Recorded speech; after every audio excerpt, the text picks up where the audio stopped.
Hello friends, let's crack Gujarat એક્ઝામમાં આપ સૌનું હાર્દિક સ્વાગત કરું છું મિત્રો. તો ચલો શરૂ કરીએ આપણે ઇકોનોમીને સરળ ભાષામાં સમજવા માટે. મારી સાથે તમે જોઈન થઈ ગયા છો મિત્રો. મારું નામ છે સૂરજ ભટ્ટ. છેલ્લા 5 વર્ષથી મિત્રો હું આ ફિલ્ડમાં સંકળાયેલો છું. પોલિટી, ઇકોનોમી, જિયોગ્રાફી અને કરંટ અફેર્સ એવા સબ્જેક્ટો ઉપર મારી પકડ વધારે છે. એના ઉપર હું ટીચિંગ દઈ રહ્યો છું. તથા જે નવા વિદ્યાર્થી મિત્રો હશે જેને ખ્યાલ ન હોય આપણે કેવી રીતે ભણાવીએ છીએ, તો આપણે એક આખો સ્ટ્રક્ચર્ડ વેમાં આખો જીપીએસસી નો સિલેબસ છે એ આખો સ્ટ્રક્ચર્ડ વેમાં અને ક્વિક રિવિઝન સહિત વિથ ડિટેલમાં આપણે પ્રી પ્લસ મેઇન્સનો અહીંયા તૈયારી કરાવીએ છીએ. અને પદ્ધતિસર આપણે ક્વેશ્ચન આન્સરનું પણ અહીંયા સોલ્વ કરીએ છીએ. ડેઇલી કરંટ અફેર્સ પણ અહીંયા તમને રજૂ કરવામાં આવે છે. તો આખો તમારો સિલેબસ પૂર્ણ થાય એ રીતે આખો સ્ટ્રક્ચર્ડ વેમાં અહીંયા કોર્સ તમને રજૂ કરવામાં આવેલો છે. તથા જે વિદ્યાર્થી મિત્રોને અમુક માર્ક્સ થી એક્ઝામ રહી જતી હોય, બાકી રહી જતી હોય અને પાસ ન થઈ શકતા હોય, અમુક વિદ્યાર્થી મિત્રોને હાલના જે સમયગાળા દરમિયાન રીડિંગ ન થતું હોય, તો મિત્રો કંઈ જ ગભરાવાની જરૂર નથી. ડેઈલી તમે કામ કરો કે નાનું થોડું રીડિંગ કરીશ એવો એક ટાર્ગેટ બનાવો, નાનો ટાર્ગેટ બનાવો કે જેથી તમારી તૈયારી છે સાવ તમે પુસ્તકો અથવા એક્ઝામની તૈયારી તમે સાવ છૂટી ન જાઓ. એટલે તમારે ડેઈલી 1 થી 2 કલાક, મિનિમમ 3 કલાક તમે રીડિંગ કરવાનું ફરજિયાત રાખો. અને લેક્ચર જોતા રહ્યો સતત કે જેથી તમને રીડિંગમાં કંટાળો આવતો હોય, રીડિંગનું મન ન થતું હોય, તો તમે લેક્ચર જુઓ. તો આ લેક્ચર છે એ તમને સરળ ભાષામાં સરળ રીતે તમને સમજાય. અને ઇકોનોમી સબ્જેક્ટમાં તમારા કાંઈ પણ પ્રશ્નો હોય, મૂંઝવણ હોય, તો એ મૂંઝવણ અને તમારા પ્રશ્નોનું સરળ રીતે સમાધાન તમને અહીંયા આ પ્લેટફોર્મ દ્વારા તમને મળવામાં આવશે. તો આ પ્લેટફોર્મ છે ઇન્ડિયાનું લાર્જેસ્ટ લર્નિંગ પ્લેટફોર્મ, એટલે કે અનએકેડમી છે. તો અનએકેડમી મિત્રો ખાસ યાદ રાખજો કે અનએકેડમી એપ્લિકેશન છે તે પ્લે સ્ટોરમાં જઈ અને ડાઉનલોડ કરજો અને જીપીએસસી ઓપ્શન તમારે સિલેક્ટ કરવાનો રહેશે. શું મિત્રો? જીપીએસસી ઓપ્શન તમારે સિલેક્ટ કરવાનો છે. તમે જીપીએસસી ઓપ્શન આ સિલેક્ટ કરશો, જીપીએસસી ઓપ્શન, એટલે તમારે ગેટ સબસ્ક્રિપ્શન દબાવવાનું રહેશે. અને મિત્રો મારો પ્લસ કોર્સ નજીકના જ દિવસોમાં લોન્ચ થવાનો છે, એટલે ખાસ ધ્યાન રાખજો કે સૂરજ ભટ્ટ તમે સર્ચ કરી, અહીંયા સર્ચનું બટન આવશે, તમે અનએકેડમી એપ્લિકેશન ડાઉનલોડ કરશો એટલે સર્ચમાં છે એ સૂરજ ભટ્ટ લખજો. સૂરજ ભટ્ટ સર્ચ કરી અને એને ફોલો કરજો મિત્રો. એટલે કે તમારે યોજનાના કોઈ પણ આપણી જે આખી ગુજરાતની યોજના, ભારતની યોજનાઓના લેક્ચર આવશે એમાં, ઉપરાંત આખા એક વર્ષનું ઇકોનોમિક્સનું કરંટ અફેર તમારે તૈયાર કરવું હોય તો એના ઉપર પ્લસનો કોર્સ લોન્ચ થવાનો છે. એમાં તમે જોઈ શકો છો આખું કરંટ અફેર્સ. ત્યારબાદ તમને અનએકેડમી એપ્લિકેશન તમે ડાઉનલોડ કરી, તો હવે એનો ફાયદો શું છે અથવા એમાંથી તમને શું શીખવા મળશે, એમાંથી તમને કયા કયા લાભો મળવાના છે. આપણે ઇકોનોમી ભણતા હોય તો ક્યાંક પૈસા દઈ એટલે આપણે તરત આપણો નફો જોઈએ. ઇકોનોમી સબ્જેક્ટ ભણતા હોય એટલે ઇકોનોમિકના વિદ્યાર્થી તમે હોય એટલે તમે તરત એ આપણો નફો જોવાના છો. તો આપણે આ તમારો નફો શું છે ને એ હું તમને અહીંયા બતાવું છું કે તમે સબસ્ક્રિપ્શન લીધું તો હવે તમને એનાથી ફાયદો શું થશે, તો તમને ડેઈલી લાઈવ ક્લાસીસ મળશે. શું મિત્રો? Daily live classes. એ લાઈવ ક્લાસીસ જુદા જુદા સબ્જેક્ટના એજ્યુકેટર દ્વારા તમને ડેઈલી લાઈવ ક્લાસીસ લેવામાં આવશે. એ લાઈવ ક્લાસ દરમિયાન તમને કોઈ પણ ડાઉટ હોય, કોઈ પણ ટોપિક ન સમજાતો હોય, તો એ કોઈ પણ ટોપિક ન સમજાય એના ઉપર તમને ડાઉટ હોય તો એ ડાઉટ સોલ્યુશન લેક્ચર પણ અહીંયા મૂકવામાં આવશે. દર 3 થી અથવા 4 લેક્ચર એક સ્પેશિયલ 1 કલાકનો તમારો ડાઉટ લેક્ચર હશે અથવા ડાઉટ સોલ્વિંગનો લેક્ચર હશે કે જેમાં તમે એજ્યુકેટરને તમને મૂંઝવતા પ્રશ્નો છે, તમને જે સબ્જેક્ટ અથવા જે ટોપિક ન આવડતો હોય એ એજ્યુકેટર છે એ તમને ભણાવશે. ત્યારબાદ આખો સ્ટ્રક્ચર્ડ વેમાં કોર્સ રજૂ કરેલો હોય છે. તમે મારો ફર્સ્ટ લેક્ચર જોયો હોય તો મેં આખો જે ઇકોનોમિક્સનો જે ઇકોનોમી જે સબ્જેક્ટ છે એના જે સિલેબસ છે આપણો, એ સિલેબસને પ્રિલિમ પ્લસ મેઇન્સનો જે રીતે આખો સિલેબસ છે એને આપણે એક આખો સ્ટ્રક્ચર્ડ વેમાં આખો ફેઝમાં ડિવાઈડ કરી દીધો છે કે જેથી આપણને ઈ ઇકોનોમી ભણવામાં સરળતા રહેશે. કે જેથી આપણે જે ઇકોનોમી છે, ઇકોનોમી નહીં ભણીએ આપણે, જે જીપીએસસી માંગે છે એવી રીતે ઇકોનોમી અને સરળ ભાષામાં આપણે ભણીએ છીએ. એટલે આખો આવી રીતે સ્ટ્રક્ચર્ડ વેમાં એમાં કોર્સ જોવા મળશે. ત્યારબાદ લાઈવ ટેસ્ટ અને ક્વિઝ એમાં જોવા મળે છે કે તમારે અલગથી કોઈ પણ જાતની મોક ટેસ્ટનું સબસ્ક્રિપ્શન લેવાનું નથી. એમાં તમે ડેઈલી વીકમાં એક સબ્જેક્ટની અથવા જેવા એક સબ્જેક્ટ અથવા કોઈ પણ એક સબ્જેક્ટ ખતમ થશે એવી એની મોક ટેસ્ટ અથવા એની લાઈવ ટેસ્ટ પણ લેવામાં આવશે લેક્ચર દરમિયાન. અને લેક્ચર દરમિયાન તમને ટેસ્ટ આપશો એટલે એમાં પોલિંગ પણ થતું હોય છે કે ટોપ 10 રેન્ક પણ આપવામાં આવે છે કે જે લોકોએ વિદ્યાર્થીઓએ એમાં ભાગ લીધો હોય તો કયા વિદ્યાર્થીના સાચા પડ્યા, ક્યાં ખોટા પડ્યા, એવી રીતે પોલિંગ પણ આપવામાં આવે છે કે જેમ તમે ઓફલાઈન ક્લાસની જેમ માધ્યમ હોય છે એવી જ રીતે એક વર્ચ્યુઅલ ક્લાસની જેમ તમારું એક માધ્યમ છે આખું, કે તમને તમારા માર્ક્સ પણ જાહેર કરવામાં આવશે કે જેથી તમને પ્રોત્સાહન મળે, ઉત્સાહ તમારો વધે. અને ક્વિઝનું આયોજન કરવામાં આવે છે અને અનલિમિટેડ એક્સેસ તમને આ લેક્ચર મળે છે. આ લેક્ચર છે તમે 1 થી વધુ વાર જોઈ શકો છો. જે પ્રમાણે તમે સબસ્ક્રિપ્શન લીધું હોય 1 વર્ષનું, 2 વર્ષનું, તો તમે તેટલા વર્ષ સુધી છે એ અનલિમિટેડ વખત એટલે કે 1 થી વધારે વખત એ લેક્ચર જોઈ શકો છો. તો મિત્રો આ જુદા જુદા પ્લેટફોર્મ પર કોર્સ ચાલુ છે આપણે સાયન્સ એન્ડ ટેકના polity history culture English reasoning competitive aptitude public administration and mock test આવી રીતે જુદા જુદા ઇકોનોમિક્સ મારા સબ્જેક્ટના પણ હવે ચાલુ થવાના છે. તો મિત્રો હાલ ટૂંક સમયમાં જ આ પ્લેટફોર્મ ઉપર કોર્સ ચાલુ થવાના છે.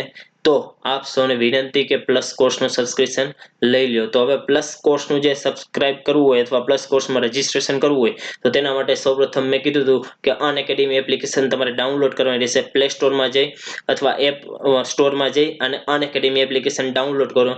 અનએકેડમી એપ્લિકેશન ડાઉનલોડ કર્યા બાદ એમાં સૂરજ ભટ્ટને સર્ચ કરો અને સૂરજ ભટ્ટને સર્ચ કર્યા બાદ એમાં ગેટ સબસ્ક્રિપ્શન અથવા અનએકેડમી એપ્લિકેશન ડાઉનલોડ કર્યા બાદ પ્લસ કોર્સનું સિલેક્ટ કરવાનું અને ગેટ સબસ્ક્રિપ્શન ઉપર ક્લિક કરશો એટલે તમારી સમક્ષ આવું એક ડાયલોગ બોક્સ ખુલશે. એમાં તમારે છે એ 1 વર્ષનું તમારે સબસ્ક્રિપ્શન લેવું હોય તો તમારે જે રૂપીસ છે એ 7,000 રૂપિયા થશે. પરંતુ જો તમારે મારો કોડ તમે યુઝ કરશો YTSB, આ ખાસ ધ્યાન રાખજો મિત્રો, YTSB કોડ યુઝ કરજો. YTSB તમે યુઝ કરશો એટલે આ જે તમારો જે 7,000 રૂપિયા 1 વર્ષના છે એ તમારે 6,300 માં થઈ જશે. કેટલામાં? 6,300 માં મિત્રો.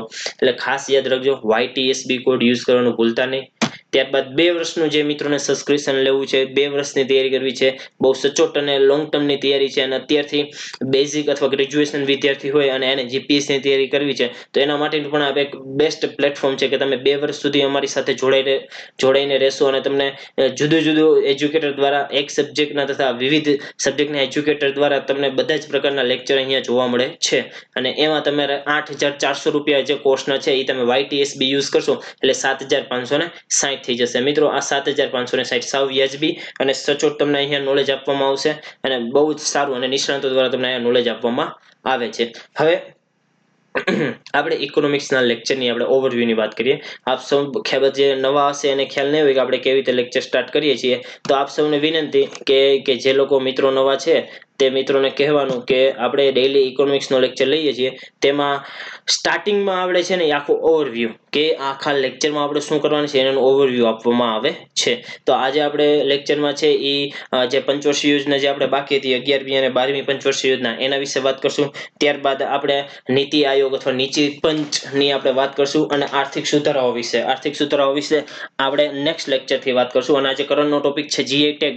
જીઆઈ ટેગ તમારે આખો જીઆઈ ટેગ છે 365 વ્યૂથી આપણે આખો બનાવેલો છે જીઆઈ ટેગ. અને ત્યારબાદ જે કરંટના અથવા આપણે પ્રીવિયસ યરના પ્રશ્નો વિશે આપણે ચર્ચા કરશું. જીઆઈ ટેગ ખાસ એ મોસ્ટ ઇમ્પોર્ટન્ટ છે અને જીઆઈ ટેગ છે એ હમણાં જ હાલમાં એક ન્યૂઝ હતું કાશ્મીરના સેફ્રોન ને જે છે કાશ્મીરના કેસરને એને જીઆઈ ટેગ પ્રાપ્ત થયેલું છે. આપણે અહીંયા ચર્ચા કરશું. હવે આપણે વાત કરીએ ઇકોનોમીમાં આપણો જે કન્સેપ્ટ છે એ આપણે કેવી રીતે ભણાવીએ છીએ તો 30 થી 40 મિનિટનો લેક્ચર હોય છે. ત્યારબાદ ડેઈલી કરંટ અફેર્સ હોય છે અને પાસ્ટ યરના પ્રશ્નો હોય છે અને આપણો જે ભણાવવાનો એપ્રોચ હોય છે એ પ્રી પ્લસ મેઇન્સનો હોય છે. આપણે ફેઝ 3 માં હવે પંચવર્ષીય યોજનાઓ પહોંચેલા છે અને પંચવર્ષીય યોજનાઓ ખતમ થશે અને નીતિ આયોગ ખતમ થશે એટલે આપણો નવો ફેઝ ચાલુ થશે મિત્રો.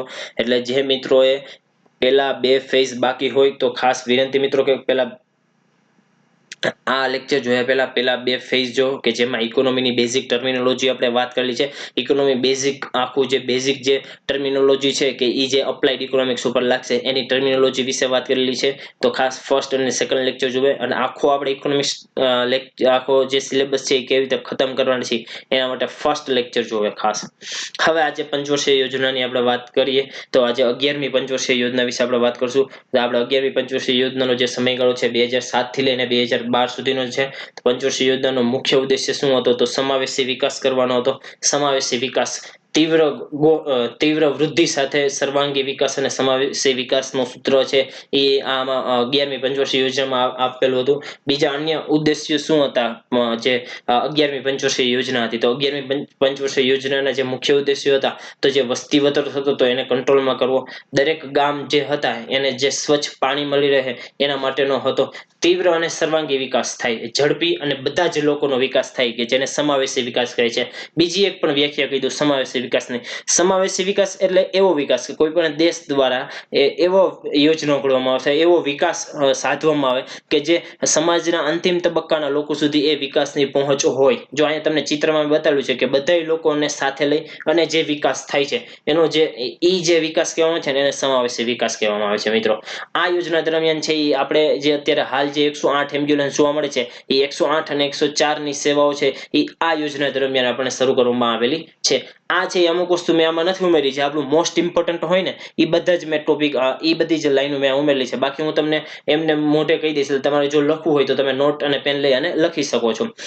ત્યારબાદ આપણે જે 108 ની સુવિધા છે emergency management research institute EMRI, એની જે શરૂઆત છે એ આપણે આ પંચવર્ષીય યોજનાથી કરેલી હતી. આ પંચવર્ષીય યોજનાનું એક સૂત્ર હતું towards faster and more inclusive growth.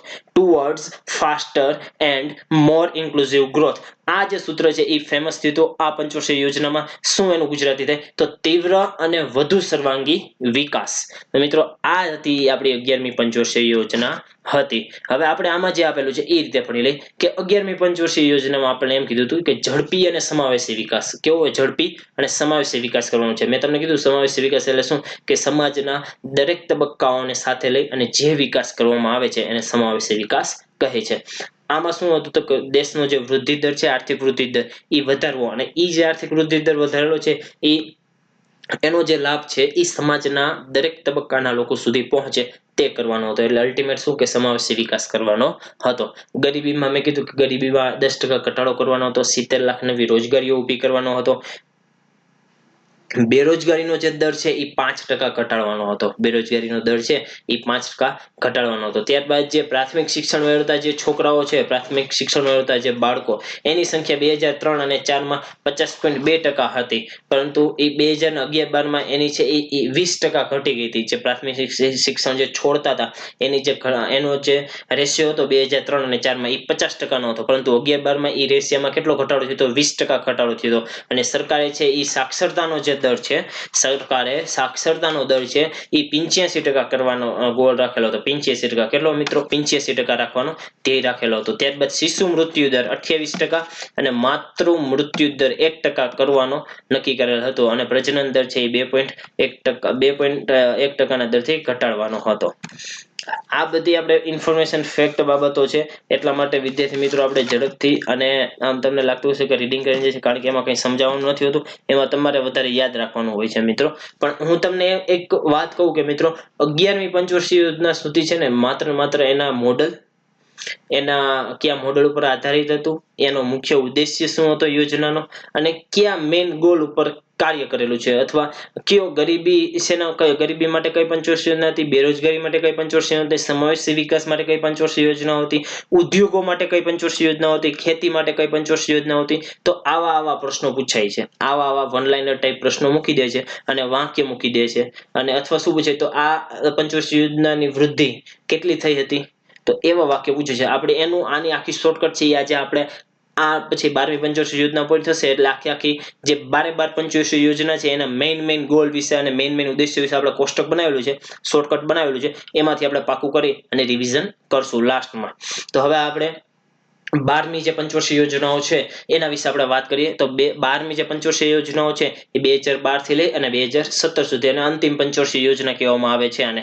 અને તમને આનો સમયગાળો પણ બહુ પહેલા પૂછાતો હતો કે 12મી પંચવર્ષીય યોજનાનો સમયગાળો જણાવો. 2012 થી લઈને 2017 સુધી ક્લાસ 3 ની એક્ઝામમાં મોસ્ટ ઓફ એક્ઝામમાં આનો જે સમયગાળો હોય છે એ પૂછાતો હોય છે. અથવા એમ પણ કહેવામાં આવે કે 2012 થી લઈ 2017 સુધી કઈ પંચવર્ષીય યોજના, તો 12મી પંચવર્ષીય યોજના આવેલી છે.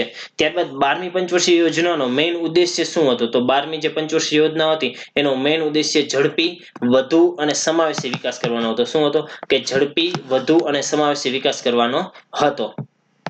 આવી રીતે. તો પછી વાર્ષિક જે વૃદ્ધિ દર હતો, વાર્ષિક વૃદ્ધિ દર એ 8% પ્રાપ્ત કરવાનો હતો. પરંતુ પ્રાપ્ત કેટલો થયો તો 7.9%. મિત્રો ખાસ યાદ રાખજો કે જે 11મી પંચવર્ષીય યોજના હતી એમાં જે આર્થિક વૃદ્ધિ દર હતો એ 7.9% હતો. જ્યારે 12મી પંચવર્ષીય યોજના હતી એમાં 8% નક્કી કરેલો હતો વૃદ્ધિ દર. જીડીપી છે એ 8% નક્કી કરવાનું હતું. હવે જે 12મી પંચવર્ષીય યોજના હતી એનો તીવ્રતમ એટલે ઝડપી, વધુ સમાવેશી અને સતત વિકાસ. મિત્રો જો આ બે વર્ડ આવ્યા, એક ઇન્ક્લુઝિવ ગ્રોથ એટલે વધુ સમાવેશી, અને સતત એટલે સસ્ટેનેબલ ગ્રોથ. આ બે સાથે મળ્યા. અત્યાર લગી શું હતું કે સમાવેશી વિકાસ હતો.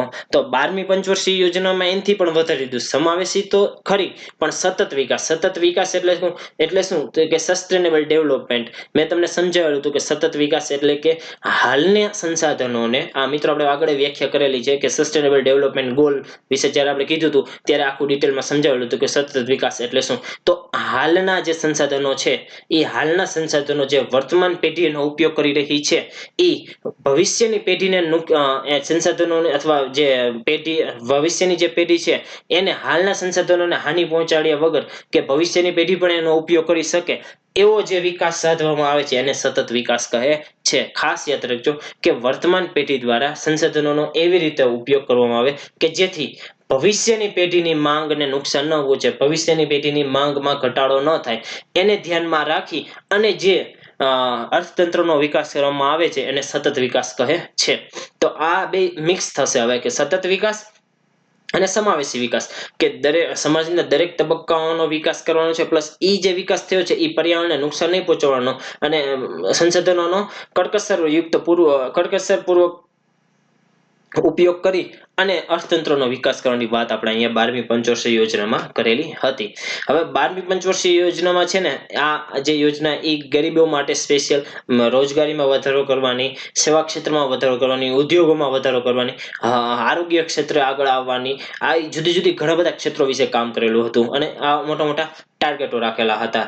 અને સૌપ્રથમ ટાર્ગેટ શું હતો કે ગરીબીમાં છે ને 12મી જે પંચવર્ષીય યોજના હતી ને 12મી પંચવર્ષીય યોજના એમાં એવું કીધું હતું કે ગરીબીમાં છે ને ગરીબીમાં 10% સુધીનો ઘટાડો કરવાનો. કેટલો મિત્રો? 10% સુધીનો ઘટાડો કરવાની વાત કરેલી હતી. ત્યારબાદ કૃષિ સિવાયના જે ક્ષેત્રો હતા, કૃષિ સિવાયના ક્ષેત્રોમાં એમાં કરોડો નવી રોજગારીનું નિર્માણ કરવાનું હતું. કૃષિ સિવાયના એટલે કે ઉદ્યોગ ક્ષેત્ર છે, સેવા ક્ષેત્ર છે, એ જે બંને ક્ષેત્રો છે એમાં છે એ વૃદ્ધિ છે કે રોજગારીનું નિર્માણ કરવાની જે ક્ષમતા હતી વધારવામાં આવેલી હતી. ત્યારબાદ સેવા ક્ષેત્રમાં કેટલો વૃદ્ધિ દર કરવાનો લક્ષ્યાંક કર્યો તો 10% સુધી છે એ સેવા ક્ષેત્રમાં વિકાસ કર્યો હતો. ત્યારબાદ ઉદ્યોગ ક્ષેત્રમાં પણ સેમ 10%નો વૃદ્ધિનો લક્ષ્યાંક રાખેલો હતો.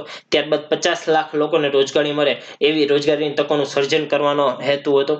બાળ મૃત્યુ દરનું પ્રમાણ છે એ 12મી પંચવર્ષીય યોજનામાં દર 1026 રાખેલું હતું. આપણે બાળ મૃત્યુ દર પણ કીધો તો બાળ મૃત્યુ દર એટલે શું થાય ખાસ કોમેન્ટ આપે અત્યારે 2 જ મિનિટમાં. બાળ મૃત્યુ દર એટલે શું મિત્રો આપણે કીધેલું હતું આગલા લેક્ચરમાં ડિટેલમાં. માતૃ મૃત્યુ દર એટલે પણ કીધેલો હતો. બાળ મૃત્યુ દર એટલે કે દર 1001 વર્ષની અંદર જે જીવતા જન્મતા બાળકો હોય અને દર 1001 વર્ષની અંદર જે મૃત્યુ પામતા 1 વર્ષની અંદર જે મૃત્યુ પામે છે એની સામે જે જીવતા જન્મતા હોય એનું એક પ્રમાણ નક્કી કરવામાં આવે છે એને બાળ મૃત્યુ દર કહેવામાં આવે છે. 1 વર્ષની અંદર જે બાળક દર 1000 માંથી 1 વર્ષની અંદર મૃત્યુ પામતો હોય તો તેવા બાળકોની સંખ્યાને બાળ મૃત્યુ દર કહે છે. એ અત્યારે છે એ 1000 પ્રત્યે 26 કરવાનો ટાર્ગેટ હતો. માતૃ મૃત્યુ દર છે એ દર 1001 પ્રતિ કરવાનો હતો. બાળ લિંગનું પ્રમાણ એટલે કે જાતિનું જે પ્રમાણ છે એ 1000 બાળકે 950 બાળકી કરવાનું હતું. આપણે જ્યારે વસ્તી કરશું ત્યારે નવા આંકડા જે છે 2011 ની વસ્તી મુજબના આપણે આ બધું જ ડિટેલમાં ભણવાના છીએ. હાલ જે આપણે ભણી રહ્યા છીએ એ 12મી જે પંચવર્ષીય યોજનાઓ છે એનો એક ઉદ્દેશ્ય રાખેલો છે. આપણે એની વાત કરી રહ્યા છીએ. જે કુલ પ્રજનન દર હતો એ 2.1% કરવાની વાત હતી. 0 થી 3 વર્ષના બાળકોનું છે એ બાળકોમાં કુપોષણ છે એ 50% સુધી ઘટાડવાની વાત હતી. કુપોષણ ઘટાડવા માટે પણ ધ્યેયો રાખવામાં આવેલા હતા. ત્યારબાદ છે એ વનીકરણમાં વધારો કરવાનો, ડાયરેક્ટ બેનિફિટ ટ્રાન્સફર છે એ 90% સુધી પહોંચતું હોય એટલે કે બેન્કિંગની સુવિધા છે એ દેશના નીચલા તબક્કા અથવા 90% એટલે દેશની 90% વસ્તીઓ સુધી આ બેન્કિંગની સુવિધાઓ છે એ મળતી હોવી જોઈએ. ઉર્જાનો ઉપયોગ છે એ જે બિન પરંપરાગત ઉર્જાનો ઉપયોગ ઘટાડવો, પરંપરાગત જે ઉર્જા છે એનો ઉપયોગ વધારવો એટલે કે અક્ષમ ઉર્જા છે એ અક્ષમ ઉર્જાનો જે ઉપયોગ છે એ વધારવાની વાત કરેલી હતી. આ હતું આપણું એ 12મી પંચવર્ષીય યોજનાઓ છે. જે બાજુમાં આપણને ચિત્ર બતાડ્યું છે એ જુદા જુદા એના ટાર્ગેટ છે એ પ્રમાણે આપણે એના પ્લાન એ પ્રમાણે એના અધ્યાયો બનાવેલા હતા એના વિશે આપણે ચર્ચા કરેલી છે. હવે મિત્રો આપણે ચર્ચા કરશું જે આખી જે આપણે બધી જે પંચવર્ષીય યોજનાઓ છે અત્યાર સુધી જે આપણે 12 પંચવર્ષીય યોજનાઓ છે એમાં 12 પંચવર્ષીય યોજનાનો સમયગાળો આપણે અહીંયા આપેલો છે. એનું મોડેલ આપેલું છે એટલે કયા મોડેલ ઉપર ઈ પંચવર્ષીય યોજનાઓ આધારિત હતી. ત્યારબાદ એનો જે વૃદ્ધિ દર હતો એ જે યોજનાઓ ઘડાણી 5 વર્ષ પહેલા આખી યોજનાઓ ઘડાણી અને અંતે એનો વૃદ્ધિ દર કેટલો પ્રાપ્ત થયો એના વિશે અહીંયા વાત કરી છે. અને યોજનાનો મુખ્ય ઉદ્દેશ્ય શું હતો કે આ યોજના છે એ મેઇન કયા ગોલ ઉપર એક કામ કરતી હતી. એ તો આ જે મહત્વના મેં તમને કીધું હતું કે આપણે જે પંચવર્ષીય યોજનાઓ છે હાલ છે એ નીતિ આયોગ નું પ્રભુત્વ અથવા નીતિ આયોગ છે ઈ પંચવર્ષીય યોજનાનું જે છે એ સ્થાન લઈ લીધેલું છે. એટલા માટે આપણા માટે જે મહત્વનું હોય તો મેઇન જે મુદ્દા છે પંચવર્ષીય યોજનાઓના એ જ આપણા માટે બહુ જ કામના છે.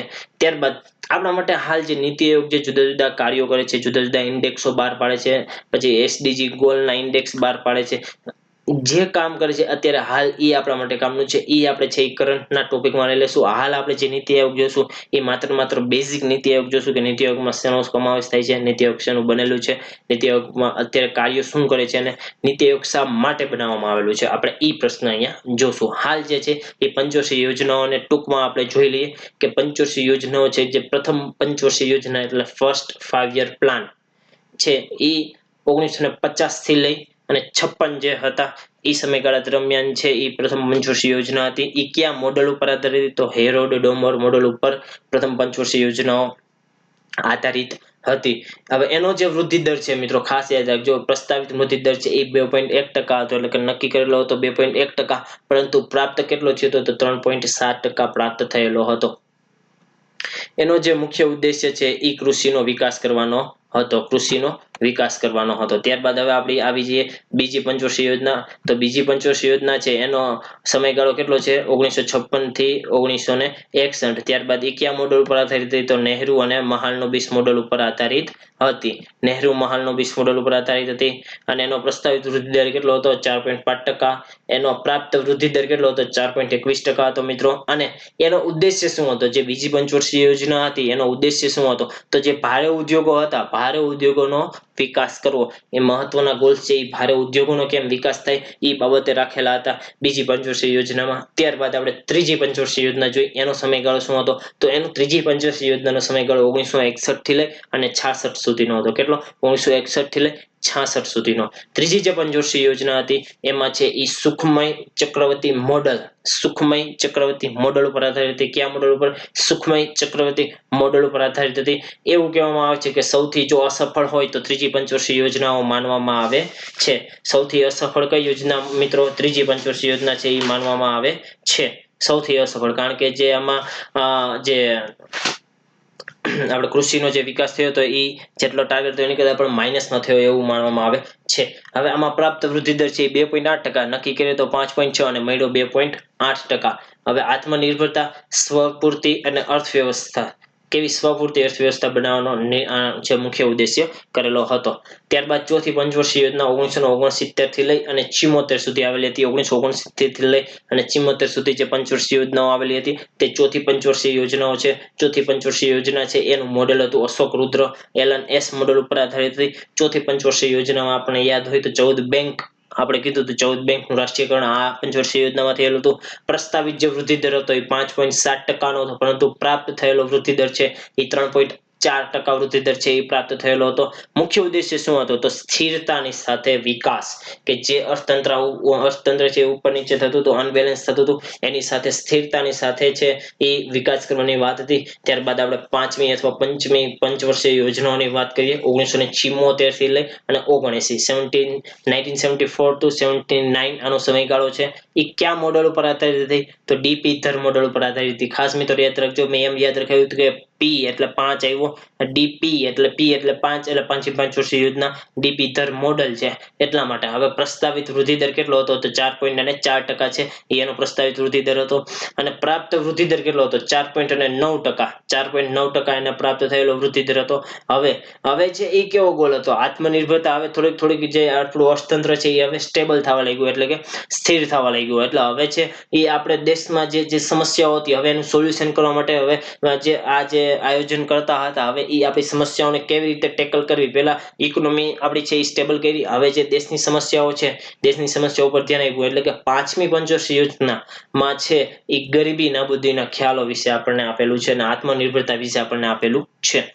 ત્યારબાદ છઠ્ઠી જે પંચવર્ષીય યોજનાઓ હતી એ 1980 થી 85 આ 5 વર્ષના સમયગાળા દરમિયાન હતી. 80 થી 85 છઠ્ઠી પંચવર્ષીય યોજના ઇનપુટ આઉટપુટ મોડેલ ઉપર આધારિત હતી. એનો જે પ્રસ્તાવિક જે વૃદ્ધિ દર છે એ 5.2% રાખેલો હતો. કેટલો મિત્રો? 5.2%. અને જે પ્રાપ્ત વૃદ્ધિ દર એટલે કે મળેલ જે વૃદ્ધિ દર છે એ કેટલો રાખેલો હતો? તો 5.4%. કેટલો મિત્રો? 5.4%. ત્યારબાદ ગરીબીની તો નાબૂદી કરવાની છે, પણ હવે બીજો નવી એક સમસ્યા હતી, એનું સોલ્યુશન કરવા માટે એક આખું આયોજન 5 વર્ષનો સમયગાળો દીધો. એનું નામ છે રોજગાર સર્જન. બેરોજગારની સંખ્યા ઘટાડવા માટે, દેશમાં રોજગારીનું પ્રમાણ વધારવા માટે જુદી જુદી યોજનાઓ બહાર પાડવામાં આવેલી હતી. ગ્રામ સ્વરોજગાર યોજના, એ બધી શહેરી રોજગાર યોજના, આવી જુદી જુદી પ્રકારની યોજનાઓ છે એ રોજગારી ક્ષેત્રે બહાર પાડવામાં આવેલી હતી. હવે છે આપણે એ 7મી પંચવર્ષીય યોજનાઓ વિશે જોશું. તો 7મી પંચવર્ષીય યોજનાનો સમયગાળો 85 થી લઈ અને 90 સુધીનો હતો. કેટલો? 85 to 90, 1985 to 90 નો જે સમયગાળો હતો એ 7મી પંચવર્ષીય યોજનાઓ વિશેનો હતો. એ કયા મોડેલ ઉપર આધારિત? તો વસ્તુ અને મજૂરીના મોડેલ ઉપર આધારિત હતી. હવે એનો જે વૃદ્ધિ દર, પ્રસ્તાવિત વૃદ્ધિ દર છે એ 5% કરેલો હતો, પરંતુ પ્રાપ્ત વૃદ્ધિ દર છે એ 5.6% નો હતો મિત્રો. કેટલો? 5.6% નો પ્રાપ્ત વૃદ્ધિ દર હતો. એનો મુખ્ય ઉદ્દેશ્ય શું હતો? તો મુખ્ય ઉદ્દેશ્ય એવો હતો કે કૃષિમાં વિકાસ પ્રેરિત સમૃદ્ધિ કરવી, કે કૃષિનો એવો વૃદ્ધિ થવી જોઈએ કે એનો જે વૃદ્ધિ છે એ આપણા જે દેશનો જે વિકાસ થાય છે એમાં એનો ફાળો છે એ વધવો જોઈએ, અને દેશમાં રોજગારીનું પ્રમાણ વધવું જોઈએ, અને જે પ્રચંડ બેરોજગારી જે કૃષિ ક્ષેત્રે જોવા મળતી હતી એમાં ઘટાડો થવો જોઈએ. એટલે કે કૃષિ વિકાસ પ્રેરિત સમૃદ્ધિ, કે કૃષિનો વિકાસ, કૃષિની વૃદ્ધિ અથવા કૃષિનું જે ડેવલપમેન્ટ થવું જોઈએ એ ડેવલપમેન્ટ છે એ રાષ્ટ્રના વિકાસમાં એનો ફાળો હોવો જોઈએ. ત્યારબાદ 8મી પંચવર્ષીય યોજના આપણે જોઈએ 1992 થી લઈ અને 1997 સુધી. શું મિત્રો? 1992 થી લઈ 1997 સુધી આ જે સમયગાળો હતો એ કઈ પંચવર્ષીય યોજનાનો હતો? તો 7મી પંચવર્ષીય યોજનાનો હતો. કઈ? 7મી પંચવર્ષીય યોજના. 8મી પંચવર્ષીય યોજના, સોરી મિત્રો, 8મી પંચવર્ષીય યોજના 92 થી લઈ અને 97.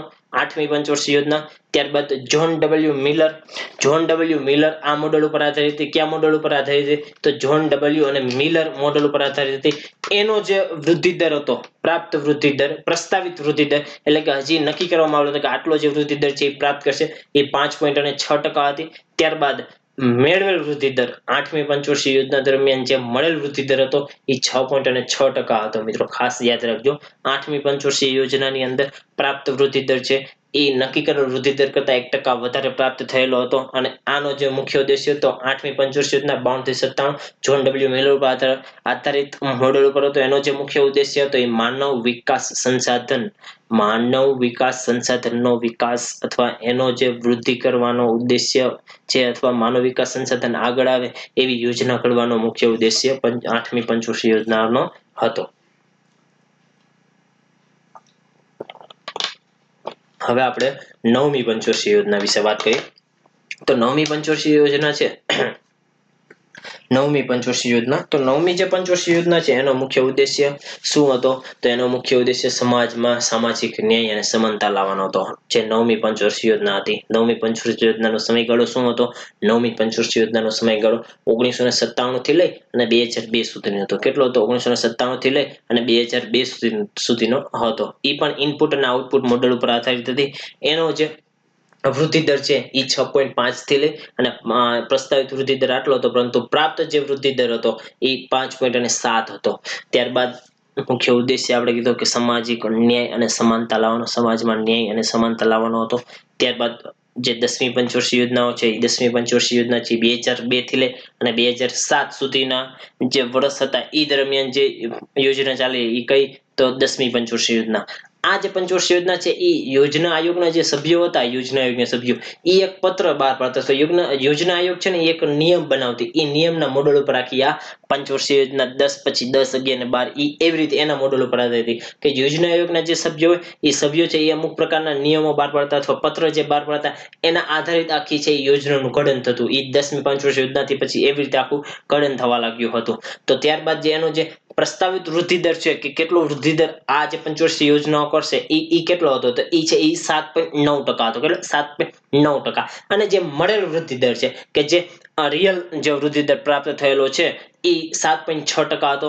આમાં સામાજિક જે ન્યાય હતો એ સામાજિક ન્યાય સમાનતાની સાથે દેશનો આર્થિક વિકાસ થવો જોઈએ, કે સામાજિક ન્યાય સમાનતા એની સાથે સાથે દેશનો આર્થિક વિકાસ થવો જોઈએ. ત્યારબાદ આપણે 11મી પંચવર્ષીય યોજના હાલ હમણાં જ જોઈ કે 2007 થી લઈને 2012 સુધી જે પંચવર્ષીય યોજના જોવા મળતી એ જે હતી એ 11મી પંચવર્ષીય યોજના હતી.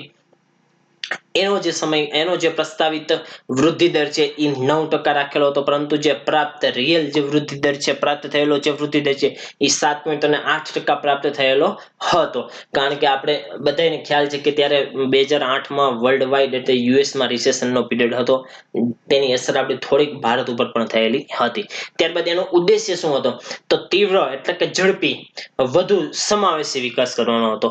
ઝડપી અને વધુ સમાવેશી વિકાસ કરવાનો હતો. સમાવેશી વિકાસ મેં તમને કીધું કે સમાજના દરેક તબક્કાના લોકોને વિકાસ છે ત્યાં સુધી પહોંચવું જોઈએ, અને જે યોજના છે એ લાભ છે એ દરેક જે નીચલા તબક્કાના અથવા સમાજના દરેક વર્ગને મળવો જોઈએ. એ ભલે ખેડૂત હોય, ડિસેબલ એટલે કે શું કહેવાય અને દિવ્યાંગ લોકો હોય, સ્ત્રી હોય, પુરુષ હોય, બાળક હોય, પછાત એક વર્ગ હોય, એસટી હોય, એસસી હોય, એવા દરેક વર્ગના તબક્કા સુધી પહોંચતો હોવો જોઈએ. વિકાસ હોય કે યોજનાના લાભો હોય, એને આપણે સમાવેશી વિકાસ કહેશું.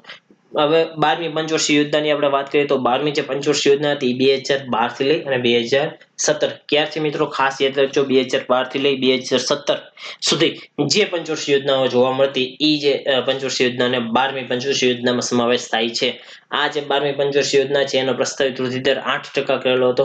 હવે જે 2015માં અથવા 2000 ને આપણે એમ કહીએ કે 15માં જ તે આપણે પંચવર્ષીય યોજનાઓને આપણે સમાપ્ત કરેલી હતી. તેથી આપણે આનો જે પ્રાપ્ત વૃદ્ધિ દર છે એ મળેલો નથી.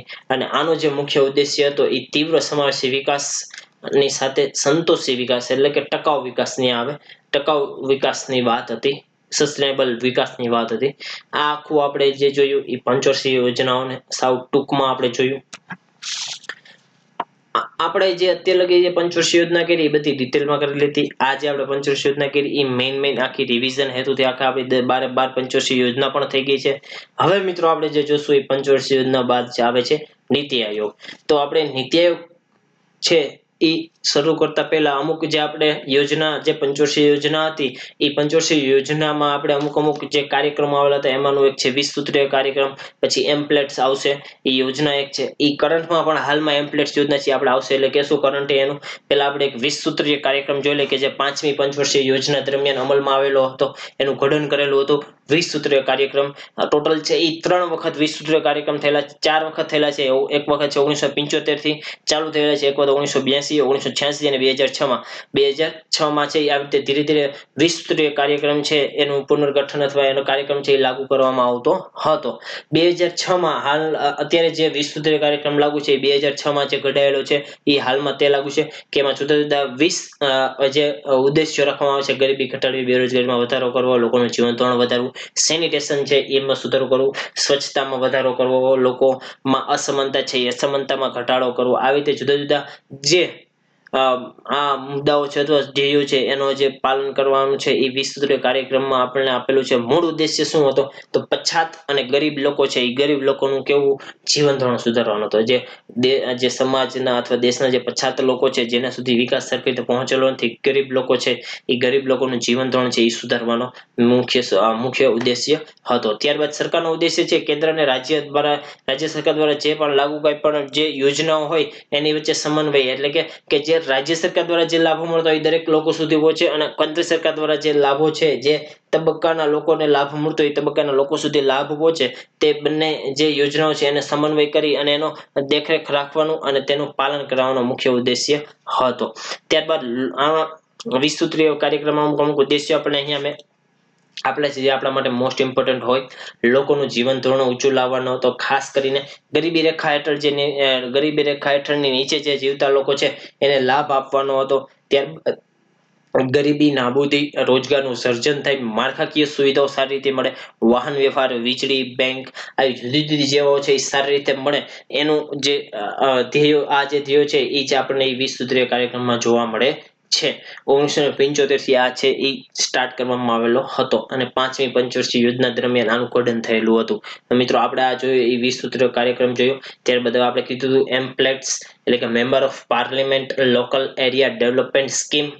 Member of parliament local area development scheme ખાસ યાદ રાખજો. કરંટમાં પણ હતું આ. હમણાં COVID-19 જે પેન્ડેમિક રોગ છે એના લીધે આ કરંટમાં હતું. શું કામ? કારણ કે જે જે તે સંસદ સભ્ય હોય એ લોકોને જે નાણાં ફાળવવામાં આવતા હતા એ હાલ પૂરતા સસ્પેન્ડ કરી દીધા છે, જે અથવા એ જે નાણાં જે એ લોકો છે જેને 2 ઇન્સ્ટોલમાં આપવામાં આવતા હતા, તો એમાંથી જે ઇન્સ્ટોલમેન્ટ મળેલું છે એ જે તે સંસદ સભ્ય છે એ મેડિકલ કિટ અથવા જે મેડિકલના ઉપકરણો તથા આરોગ્ય ક્ષેત્રે લોકોના ડોક્ટરી સેવામાં વધારો થાય, લોકોને એનો ફાયદો મળે એ ક્ષેત્રે આ ફંડ છે એનો ઉપયોગ કરવાની વાત થયેલી હતી. આ આપણે કરંટમાં હતું.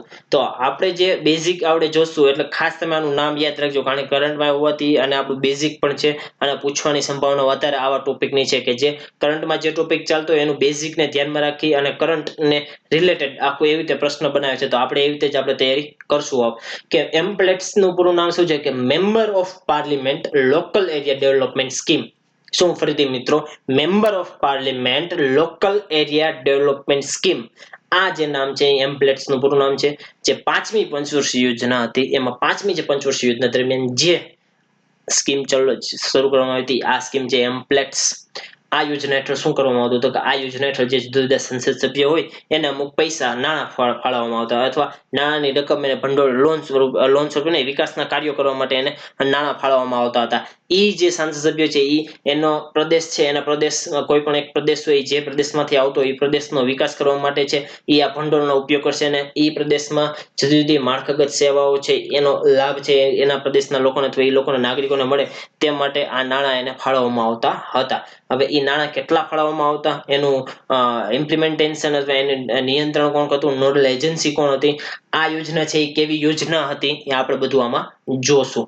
તો આ યોજના હેઠળ સંસદ સભ્યોને પોતાના ક્ષેત્રનો કે ઈ જે વિસ્તારમાંથી આવતા હોય, ઈ જે વિસ્તારનું પ્રતિનિધિત્વ નેતૃત્વ કરતા હોય, ઈ નેતૃત્વનો વિકાસ કરવા માટે, ઈ વિસ્તારનો વિકાસ કરવા માટે અમુક રકમ છે ઈ જે નાણાકીય ભંડોળ છે એ આપવામાં પૂરું પાડવામાં આવતું હતું સંસદ સભ્યને. એ કેટલું પૂરું પાડવામાં આવતું તો એમ્પ્લેટ્સ અંતર્ગત ખાસ યાદ રાખજો, એમ્પ્લેટ્સ આ યોજના member of parliament local area development scheme અંતર્ગત 5 કરોડ રૂપિયા છે આપવામાં આવતા હતા. 5 કરોડ કોઈ પણ એક સંસદ સભ્યને છે એ આ યોજના અંતર્ગત આપવામાં આવતા હતા.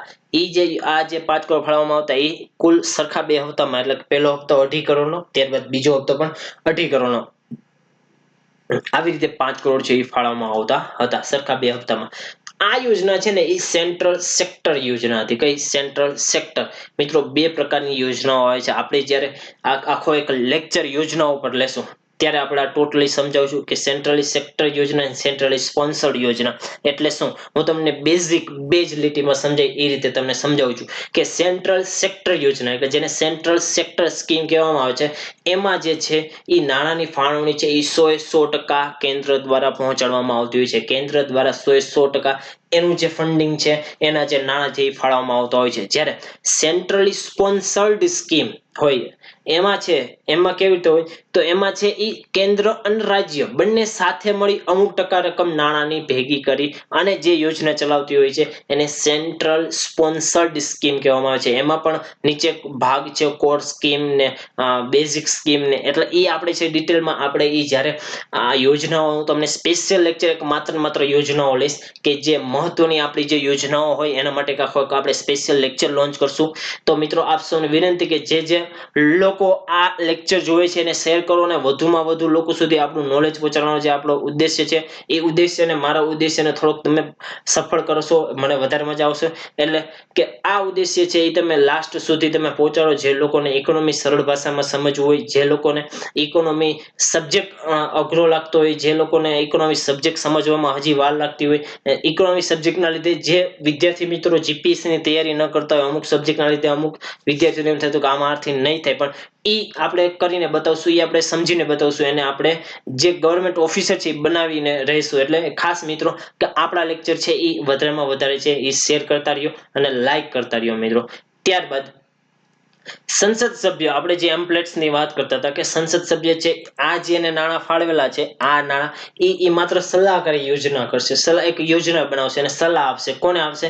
તો જે જિલ્લા અધિકારી હોય એને આ છે એ પૈસા અથવા રિયલ જે નાણો છે એની પાસે મળશે કે જિલ્લા આધારિત છે એ વિકાસના કાર્યો કોણ કરશે તો જિલ્લા આધારિત કરશે કે જે તે જિલ્લાનો જે અધિકારી હોય ડીએમ એટલે ડિસ્ટ્રિક્ટ મેજિસ્ટ્રેટ હોય જેને કલેક્ટર આપણે પણ કહીએ છીએ એ છે આ વિકાસના કાર્યો કરશે. ત્યારબાદ હવે આ નાણાં ફાળવેલા છે એ નાણાં ફાળવવા માટે નોડલ એજન્સી કોણ છે?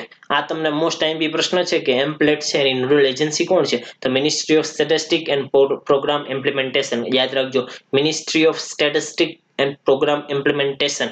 આ જે છે એ એમ્પ્લેટ્સ જે યોજના છે એને લાગુ કરવા માટેની nodal agency ministry of statistic and programme implementation છે. ત્યારબાદ વર્તમાન અત્યારે થોડુંક છે એ સુધારો થયેલો જોવા મળે છે કે વર્તમાન છે એ પહેલા સાંસદ સભ્ય છે જે વિસ્તારમાંથી આવતો હોય જ્યાંથી એ જે વિસ્તારનું પ્રતિનિધિત્વ અથવા નેતૃત્વ કરતો હોય એ જ વિસ્તારના જે શહેરો અથવા જિલ્લાઓ છે એનો વિકાસ કરી શકતો હતો. પરંતુ હવે વર્તમાનમાં આ છે એમાં એક ચેન્જ આવેલો છે કે એની વિસ્તારની બહારના ક્ષેત્રોનો પણ આપણે વિકાસ કરી શકે છે. એટલા માટે એક આ આપણે વાક્ય કીધેલું છે કે સ્થાનિક જે સમસ્યાનું નિવારણ કરવું હોય ને તો 1 MP 1 આઈડિયાની યોજના આપણે લાગુ કરવી જોઈએ. કે 1 MP અને 1 આઈડિયા કે એક સાંસદ સભ્ય છે એક એનો આઈડિયા છે એના સ્થાનિક વિસ્તારમાં લાગુ કરે તો જે સ્થાનિક વિસ્તારનું અથવા જે ગ્રામ્ય લેવલનો જે વિકાસ છે એમાં જોવા મળે છે. જે ગાંધીજીનું એક સપનું હતું કે ગાંધીજીનું એક એવું સપનું હતું કે વિકાસ એવો થવો જોઈએ કે જે ગામડા સુધી પહોંચે અથવા ગ્રામના લોકોનો જો વિકાસ થશે ને તો એ દેશનો વિકાસ થશે. આવું છે એ ગાંધીજીનું એક ગ્રામ સ્વરાજ જે બુક છે એમાં આવું લખેલું છે અને ગ્રામ સ્વરાજ વાંચવા જેવું છે. સ્વરાજ બુક છે એ ગાંધીજીની વાંચવા જેવી છે, બહુ મસ્ત છે.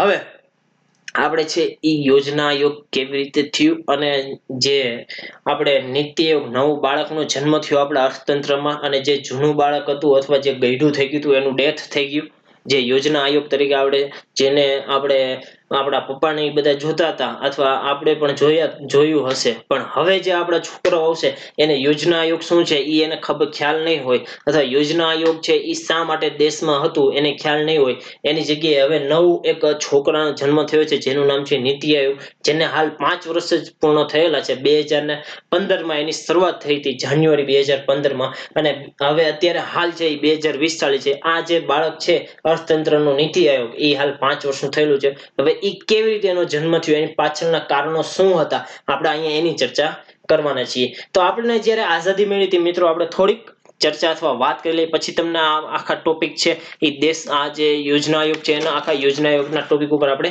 જઈએ તે પહેલા થોડીક આપણે વાત કરી દઈએ કે આપણે જ્યારે આઝાદી મળેલી હતી મિત્રો ત્યારે આઝાદી મળી ત્યારે બહુ જ સમસ્યા હતી કારણ કે આપણને અંગ્રેજો છે એ લૂંટી અને સાવ બરબાદ કરી આપણી અર્થવ્યવસ્થાને બરબાદ કરી અને વયા ગયા હતા પોતાના સ્વાર્થ ખાતર.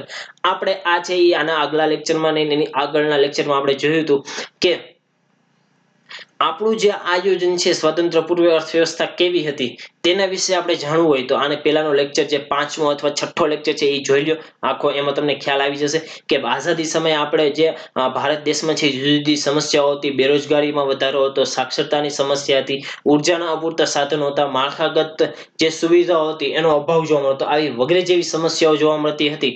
અને સંસાધનો પણ એટલા સીમિત હતા તો દેશમાં આ જે સંસાધનો જે સીમિત હતા એ સીમિત સંસાધનોમાં આપણે દેશનો વિકાસ કરવો હોય તો ત્યારના રાષ્ટ્રવાદી નેતાઓએ એક મોડેલ અપનાવવું પડે, એક યોજના કરવી પડે. એ મોડેલ અને યોજનાના આધારે આખું આપણે દેશનું અર્થતંત્ર સુધારવું પડે.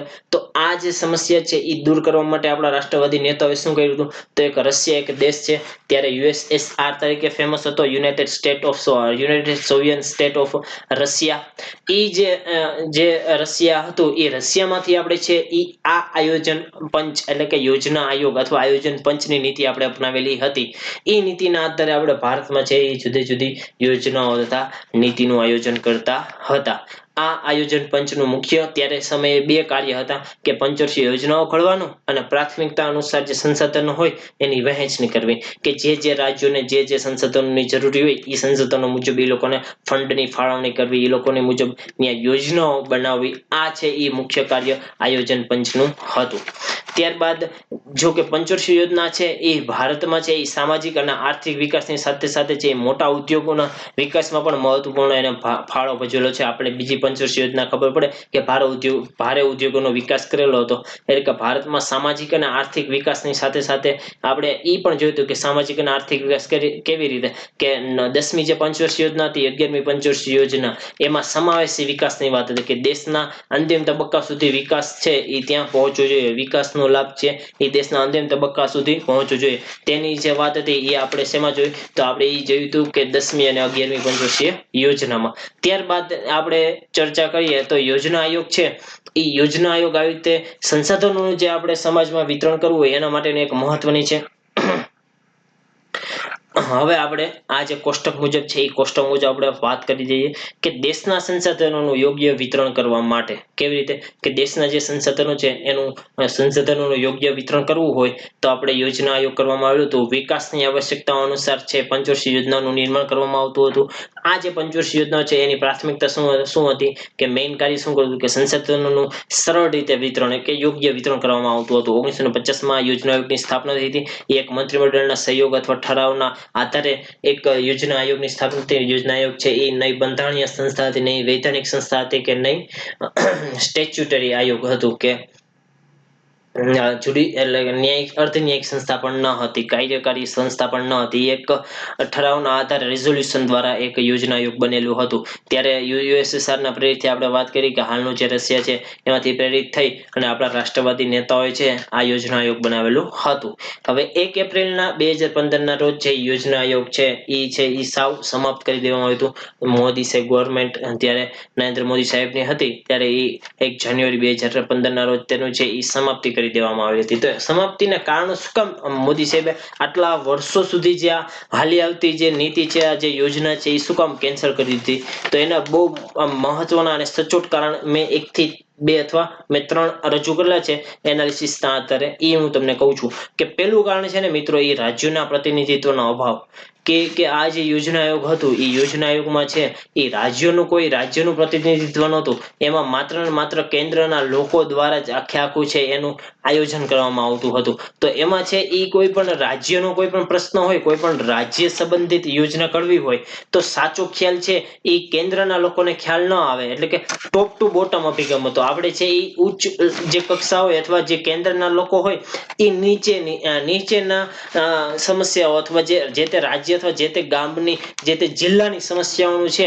એ સમસ્યાનું સમાધાન માટે એ કેન્દ્રમાં રહી અને આખી યોજના કરતા. તો જે રિયલ સમસ્યા હોય, સાચી સમસ્યા એ કેન્દ્રના લોકોને ખ્યાલ ન આવે અને જે સ્થાનિક જે લોકો છે એને વધારે ખ્યાલ આવતો હોવાથી વધારે એને સોલ્યુશનની ખબર હોવાથી જો એવી રીતે યોજનાનું ઘડન કરવામાં આવે તો એ સચોટ રીતે અને સાચી વૃદ્ધિ દેશમાં થઈ શકે. એટલા માટે છે એ આપણે એમ કહેવાય કે યોજના આયોગની સમાપ્તિ કરવામાં આવેલી હતી. તથા દરેક રાજ્યોની પોતાની અમુક જે વિશેષ પરિસ્થિતિ હોય તથા એની વિશેષતા અમુકમાં હોય અને અમુક જે રાજ્યો છે ત્યાં સંસાધનો વધુ હોય તો ત્યાં એ પ્રમાણે આપણે આયોજન કરવાનું હોય તો આખું આવી બધી સમસ્યાઓના લીધે યોજના આયોગ છે એ સમાપ્ત કરી દેવામાં આવેલું હતું. ત્યારબાદ આ જે યોજના આયોગ છે એ બહુ જૂનું માળખું હતું જે રશિયામાં પણ વર્ષો સુધી ચાલતું હતું અને ત્યારબાદ આપણે પછી અપનાવેલું હતું કે 50 વર્ષ જૂનું આ માળખું છે એ વર્તમાન અત્યારે જે આપણે પરિસ્થિતિઓ જોવા મળે છે એ પરિસ્થિતિઓ પ્રમાણે એના જે યોજનાના જે ઉદ્દેશ્યો છે એ આપણે અત્યારની જે જરૂરિયાતો અનુસાર સંતોષી શકવામાં અક્ષમ હતા, યોગ્ય રીતે લાગુ નહોતા થતા. એટલા માટે પણ યોજના આયોગ છે એ આપણે બંધ કરી દીધું હતું અથવા એને સમાપ્તિ આપી દીધી હતી.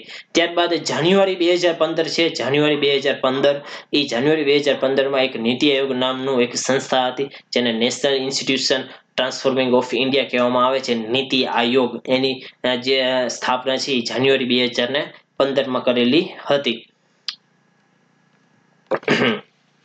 National institution for transforming India.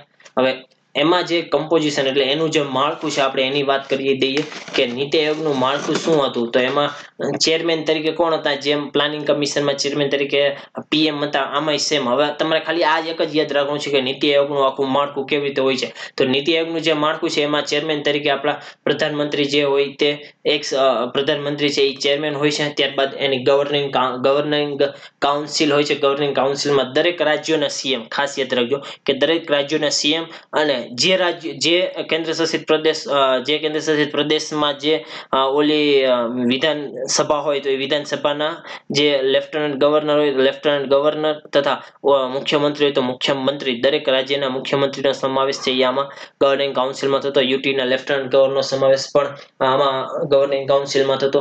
Regional council એટલે સ્થાનિક લેવલે પણ એક કાઉન્સિલ જોવા મળતી હતી. એમાં છે એ જરૂરિયાત મુજબ જે તે રાજ્યોને પસંદગી હોય એ મુજબ જ સીએમ અને એના જે ગવર્નર હોય એના દ્વારા છે આ સ્થાનિક જે કાઉન્સિલ હતી એની રચના કરવામાં આવતી હતી.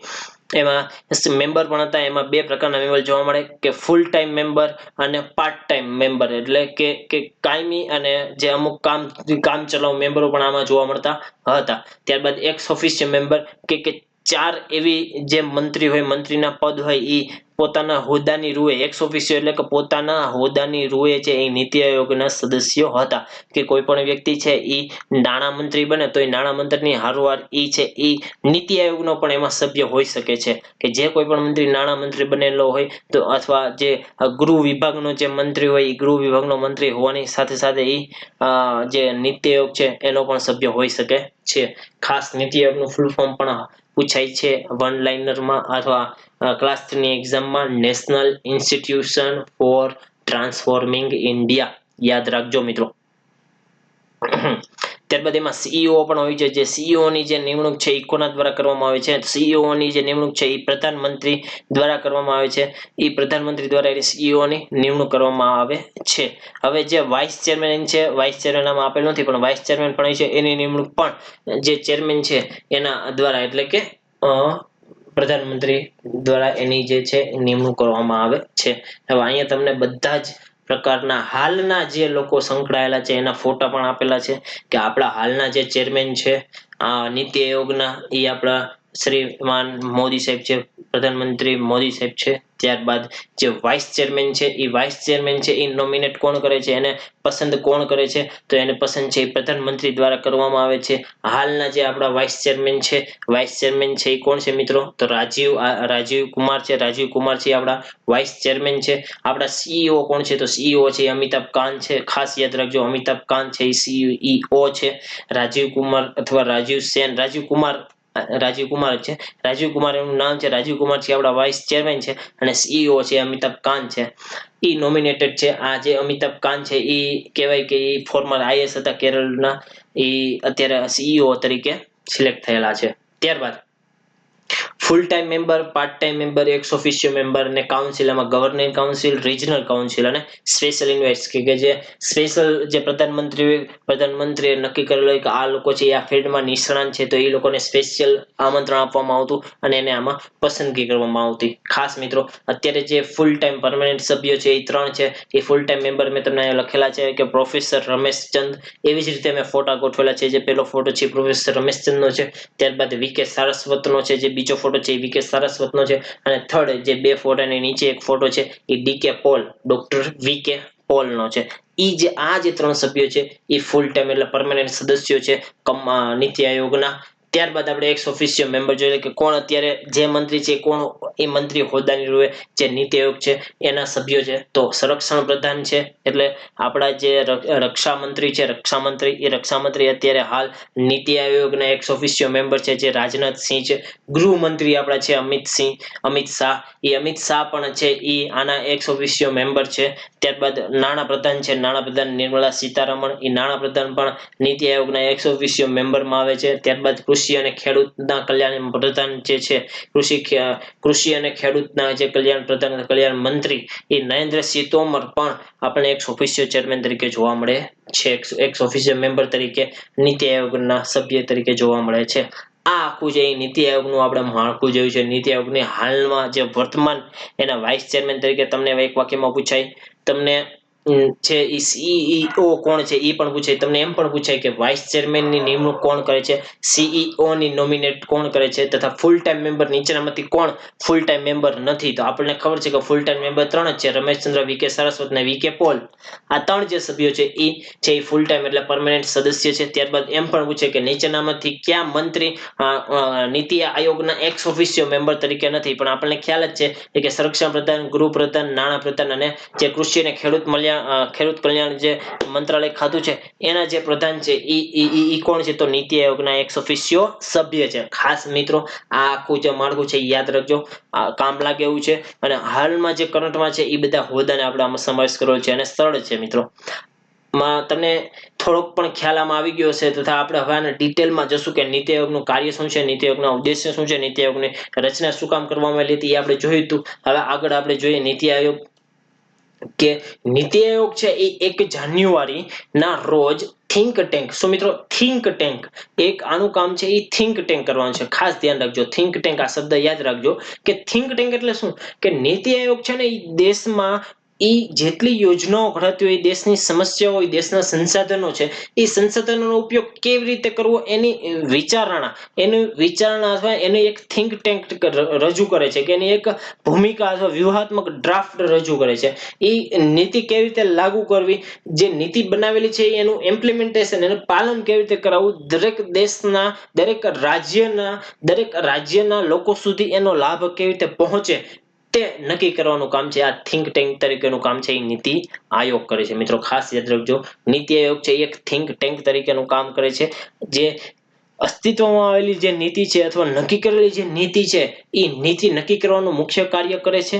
નીતિ કોઈ પણ દેશની એક યોજના બનાવવી હોય, કોઈ પણ એક નીતિ બનાવવી હોય તો નીતિ અને યોજના બનાવવાનું કામ છે એ નીતિ આયોગ કરે છે. નવા ભારતની રચના કરવી એટલે કે જે આખું નવું ભારત બનાવવું હોય કે દેશ જે રાજ્ય અને કેન્દ્ર એ બેને સાથે મળી અને જે વિકાસ કરવાની વાત છે એ નીતિ આયોગમાં કરવામાં આવી છે. મિત્રો શેમાં કરવામાં આવી છે? નીતિ આયોગમાં કરવામાં આવી છે. અને વ્યૂહાત્મક આખું એક સ્ટ્રક્ચર્ડ વેમાં ડ્રાફ્ટ તૈયાર કરવાનો, એ ડ્રાફ્ટને તૈયાર કરવાનો એટલે દેશના દરેક તબક્કા લોકો સુધી એ લાભ છે એ પહોંચે એવી યોજનાઓ ઘડવાની વાત હતી નીતિ આયોગની હતી. ત્યારબાદ નીતિ આયોગ છે એ કેન્દ્ર સરકારની નીતિ નિર્માણ સંસ્થા છે, એટલે કે કેન્દ્ર છે એ કેન્દ્ર સરકારની મુખ્ય સંસ્થા છે એ નીતિ આયોગ છે યોજના ઘડવા માટેની. અને દેશભરમાંથી આ છે એ સૂચનોનું આમંત્રણ કરે છે કે જે તે રાજ્યના લોકો છે, જે તે રાજ્યના મુખ્યમંત્રીઓ છે, જે તે રાજ્યના સેક્રેટરીએટ છે એ બધા પાસેથી આ યોજના બનાવવા માટે જે તે રાજ્યની જે સમસ્યા છે એ સમસ્યાઓને આ આમંત્રણ આપે છે કે શું સમસ્યા એને કયો, અને એ મુજબ છે એ જે નીતિ આયોગ છે એ મુજબ કે જે તે રાજ્યની જે સમસ્યા હોય એ સમસ્યાને નિવારણ લાવવા માટે એ મુજબનું આખી છે એ ડ્રાફ્ટ તૈયાર કરતી, એ મુજબની નીતિનું ઘડન કરતી એ અને રાજ્ય સરકારની ભાગીદારી સાથે કરી. કેવી રીતે? તો કે જે રાજ્ય હોય, જે રાજ્ય એ બધાના સીએમ ને એની ગવર્નિંગ કાઉન્સિલમાં આપણે જોયું હતું, જે યુનિયન ટેરિટરી હોય એ યુનિયન ટેરિટરીના લેફ્ટનન્ટ ગવર્નર હોય છે, એ લેફ્ટનન્ટ ગવર્નરને એની એક ગવર્નિંગ કાઉન્સિલ કે જે આખું નીતિ નિર્માણની જે કાઉન્સિલ અથવા જે સભા છે એમાં દરેક રાજ્યના લોકોનો સમાવેશ થશે. એટલે કે દરેક રાજ્યોનું સરખું પ્રતિનિધિત્વ મળતું હોવાથી દરેક રાજ્યોની જે પ્રશ્નો છે એનું સમાન સોલ્યુશન પણ અહીંયા મળશે નીતિ આયોગમાં. અત્યાર સુધી જે આયોજન પંચમાં નહોતું થતું એ આમાં નહીં જોવા મળે. એટલે કે હવે કેવો આપણને અહીંયા આયોજનનો એક આમ કે ખ્યાલ ટોપ ટુ બોટમ નહીં પણ બોટમ ટુ ટોપ નું આયોજન અહીંયા કરવામાં આવશે. એટલે કે નીચેથી ઉપર સુધીનું આયોજન અહીંયા કરવામાં આવશે. ત્યારબાદ કેન્દ્ર સરકારમાંથી રાજ્ય સરકારોને નાણાંનું ટ્રાન્સફર છે એ ફક્ત કેન્દ્રીય નાણાં પંચ દ્વારા હવે કરવામાં આવશે. પહેલા છે યોજના આયોગ દ્વારા છે એ યોજના ઘડવામાં આવતી, એનડીસી એટલે કે નેશનલ ડેવલપમેન્ટ કાઉન્સિલ દ્વારા આ જે બધા કાર્યો થતા નાણાં ટ્રાન્સફર ને એ બધા, હવે છે એ માત્ર નીતિ આયોગ છે એ માત્ર થિંક ટેન્ક છે. એ માત્ર નીતિ બનાવી શકે છે, માત્ર સજેશન સલાહ આપી શકે છે, પરંતુ લાગુ કરવાની વાત હોય અથવા નાણાંની જે ફાળવણી જે નીતિ આયોગે જે બનાવેલી હોય નીતિ, પણ એ જે નીતિ ઉપર કામ કરવું અને નાણાં ફાળવવાની જો વાત હોય તો માત્ર કેન્દ્રીય નાણાં પંચ દ્વારા જે છે નાણાંની ફાળવણી કરવામાં આવશે રાજ્યો અને કેન્દ્ર વચ્ચે. ત્યારબાદ નીતિ આયોગ છે એ આયોજન પંચ યોજના પંચની જેમ ભારત જે સરકાર છે એ ભારત સરકારના કેન્દ્રીય મંત્રીમંડળ દ્વારા બનાવેલી એક સંસ્થા છે. આપણે જોયું હતું કે જે યોજના આયોગ હતું એક જે કેન્દ્રીય મંત્રીમંડળ હતું એના ઠરાવ દ્વારા જે બનેલું હતું, સેમ એવી જ રીતે નીતિ આયોગ પણ એક રેઝોલ્યુશન કે ઠરાવ દ્વારા બનાવેલું છે. એટલે કે તે બંધારણમાં એનો ઉલ્લેખ નથી કે ના એક વૈધાનિક સંસ્થા છે. વૈધાનિક સંસ્થા એટલે કે સંસદના કોઈ પણ એક એક્ટ દ્વારા જે બોડી જે સંસ્થા અસ્તિત્વમાં આવેલી હોય એવી સંસ્થાઓને વૈધાનિક સંસ્થાઓ કહેવામાં આવે છે. હવે ઈ જે સંસ્થા છે એને વૈધાનિક કહેવાય. અને એની જે સત્તા, એના જે સત્તાના કાર્યો છે, એના સત્તાના કાર્યો માટે સંસદે કંઈક પણ નિયમ બનાવેલો હોય છે, એમાંથી એના સત્તાને કાર્યો મેળવતી હોય એવી કોઈ પણ સંસ્થા છે એ વૈધાનિક સંસ્થા તરીકે કહેવામાં આવે છે મિત્રો. તો આ છે એ એક વૈધાનિક સંસ્થા પણ નથી અને બંધારણીય સંસ્થા પણ નથી. આ માત્ર ને માત્ર છે એ એક ગેરબંધારણીય સંસ્થા છે. માત્ર ને માત્ર એક ઠરાવથી બનાવેલી એક સંસ્થા છે. અને માત્ર સરકાર, કેન્દ્રીય જે સરકાર છે એની એક થિંક ટેન્ક તરીકેનું આ કામ કરે છે. નીતિ આયોગના કાર્યો શું છે? નીતિ આયોગની રચના તો કરી, પણ એના કાર્યો શું છે આપણે પ્રશ્ન થવો જોઈએ. તો સંયોગાત્મક અને સ્પર્ધાત્મક. જો આ મિત્રો બહુ મોટા વર્ડ છે. આ વર્ડને સમજાવવા એટલે એક કલાકનો બીજો લેક્ચર થઈ જાય. પણ આપણે એને સાવ સરળ રીતે અને ટૂંકી રીતે આપણે સમજશું કે સંયોગાત્મક. સંયોગ એટલે શું? કે સંયોગ એટલે કે દરેક રાજ્યને સાથે લઈ અને દરેક રાજ્યના દરેક તબક્કાના વર્ગોને સાથે લઈ અને જે વિકાસ કરવામાં આવે એને સંયોગાત્મક વિકાસ કહેવાય. કે કેન્દ્ર અને રાજ્ય બે સાથે મળી સહયોગ કરી અને જે વિકાસ કરે છે એને સહયોગાત્મક વિકાસ કહેવાય. હવે સ્પર્ધાત્મક સંઘવાદ. સ્પર્ધાત્મક સંઘવાદ એટલે શું? તો મિત્રો કે જે તે રાજ્યોની અંદર છે ને સ્પર્ધા કરવામાં આવે કે કોઈ પણ એક યોજના અથવા નીતિ ઘડેલી હોય, એ નીતિ અને યોજના મુજબ છે ને એ દરેક રાજ્યો વચ્ચે છે ને સ્પર્ધા કરવામાં આવે અને દરેક રાજ્યોને એક જુદી જુદી પ્રકારના રેન્કિંગ દેવામાં આવે. જેમ કે સ્વચ્છતાનું રેન્કિંગ, માનવ વિકાસનું રેન્કિંગ, ટકાઉ વિકાસ કયા કયા રાજ્યએ કરેલો છે, એ જુદા જુદા પ્રકારે એના જે નીતિ નિયમો છે એ નીતિ નિયમોની ઘડતર છે એ પણ નીતિ આયોગ કરે છે. અને એ જે માપદંડો અને રેન્કિંગ આપવાનું કામ છે એ પણ નીતિ આયોગ કરે છે. એટલે કે સ્પર્ધાત્મક સંઘવાદ કરવાનું કામ છે. આ બે મિત્રો વર્ડ તમને સરળ ભાષામાં સમજાવેલા છે કે સંયોગાત્મક અને સ્પર્ધાત્મક સંઘવાદને પ્રોત્સાહન આપવાનું કામ કોણ કરે છે? નીતિ આયોગ કરે છે. ત્યારબાદ આપણે આગળ પણ જોયું હતું કે સરકારના થિંક ટેન્ક સ્વરૂપે એક કામ કરે છે નીતિ આયોગ. સતત વિકાસ માટે પણ કામ કરે છે નીતિ આયોગ. રાજ્યના મુખ્ય આમ કહેવાય કે મુખ્ય નીતિ અથવા મુખ્ય યોજના પોલિસી નક્કી કરવા માટે પણ નીતિ આયોગ કામ કરે છે. ત્યારબાદ વિકેન્દ્રીકૃત આયોજનને પ્રોત્સાહન આપવાનું કામ પણ નીતિ આયોગ કરે છે. વિકેન્દ્રીકૃત આયોજન એટલે મેં તમને કીધું હતું કે બોટમ ટુ ટોપ, કે માત્ર ને માત્ર બધું જે આયોજન છે એ કેન્દ્રના હાથમાં નહોતું. કારણ કે હવે ગવર્નિંગ કાઉન્સિલમાં દરેક રાજ્યોના જે સીએમ છે તથા યુટીના લેફ્ટનન્ટ ગવર્નર છે એનો પણ સમાવેશ છે એ યોજના ઘડનમાં થતો હતો. એટલા માટે હવે જે યોજના ઘડવાની જે સત્તા છે હવે એ વિકેન્દ્રીકૃત થઈ ગઈ, કેન્દ્રીયકૃત હતી નહીં. એટલા માટે તથા કેન્દ્ર અને રાજ્ય અને રાજ્ય વચ્ચેના જે કોઈ પણ હવે સંઘર્ષ છે એનો પ્રશ્ન પણ અહીંયા ઉકેલી છે. કોઈ પણ પાણી સંબંધિત કોઈ પણ ચર્ચા હોય, જમીન સંબંધિત કોઈ પણ ચર્ચા હોય, બીજી અન્ય સંસાધનો સંબંધિત કોઈ પણ જે વિવાદ ચાલતો હોય તો એ બધાય જે સીએમ અથવા જે તે લેફ્ટનન્ટ ગવર્નર એક જ સ્થળ ઉપર ભેગા થયેલા હોય તો એ સામસામે બેસી અને ચર્ચાનું છે એ સોલ્યુશન લાવી શકે છે સરળતાથી. એ પ્રશ્નનો ઉકેલ લાવી શકે છે એ નીતિ આયોગના માધ્યમથી લાવી શકે છે. દેશમાં સુશાસન વધારવા માટે યોજનાઓ ઘડવામાં આવે છે અને જે યોજનાઓ ઘડેલી છે એની ઉપર દેખરેખ અને એનું મૂલ્યાંકન છે એ નીતિ આયોગ કરવાનું મુખ્ય કાર્ય હતું. આ છે આપણું આખું નીતિ આયોગ જોયેલું છે. હવે આપણે આજના કરંટ અફેર્સ એટલે કે જીઆઈ ટેગ વિશે આપણે ચર્ચા કરી દઈએ કે જીઆઈ ટેગ જુદા જુદા પ્રકારના હમણાં 2020માં જેટલા જીઆઈ ટેગ મળેલા છે આપણે 2020માં એટલે કે આ 3 થી 4 મહિનામાં જે જીઆઈ ટેગ મળેલા છે 5 મહિના સુધીમાં એ જીઆઈ ટેગ પણ હું તમને અહીંયા બતાવીશ. અને અન્ય રાજ્યના જીઆઈ ટેગ તમારે જોવા હોય કે કયા રાજ્યમાં કયા કયા જીઆઈ ટેગ છે એના માટેની લિંક પણ મેં પીઆઈબી ની સરકારની જે વેબસાઇટ છે એની લિંક પણ મેં તમને અહીંયા મૂકેલી છે. એ તમે જોઈ લેજો. નેક્સ્ટ હું હમણાં લેક્ચરમાં સ્લાઇડમાં આવશે એટલે બતાવું છું.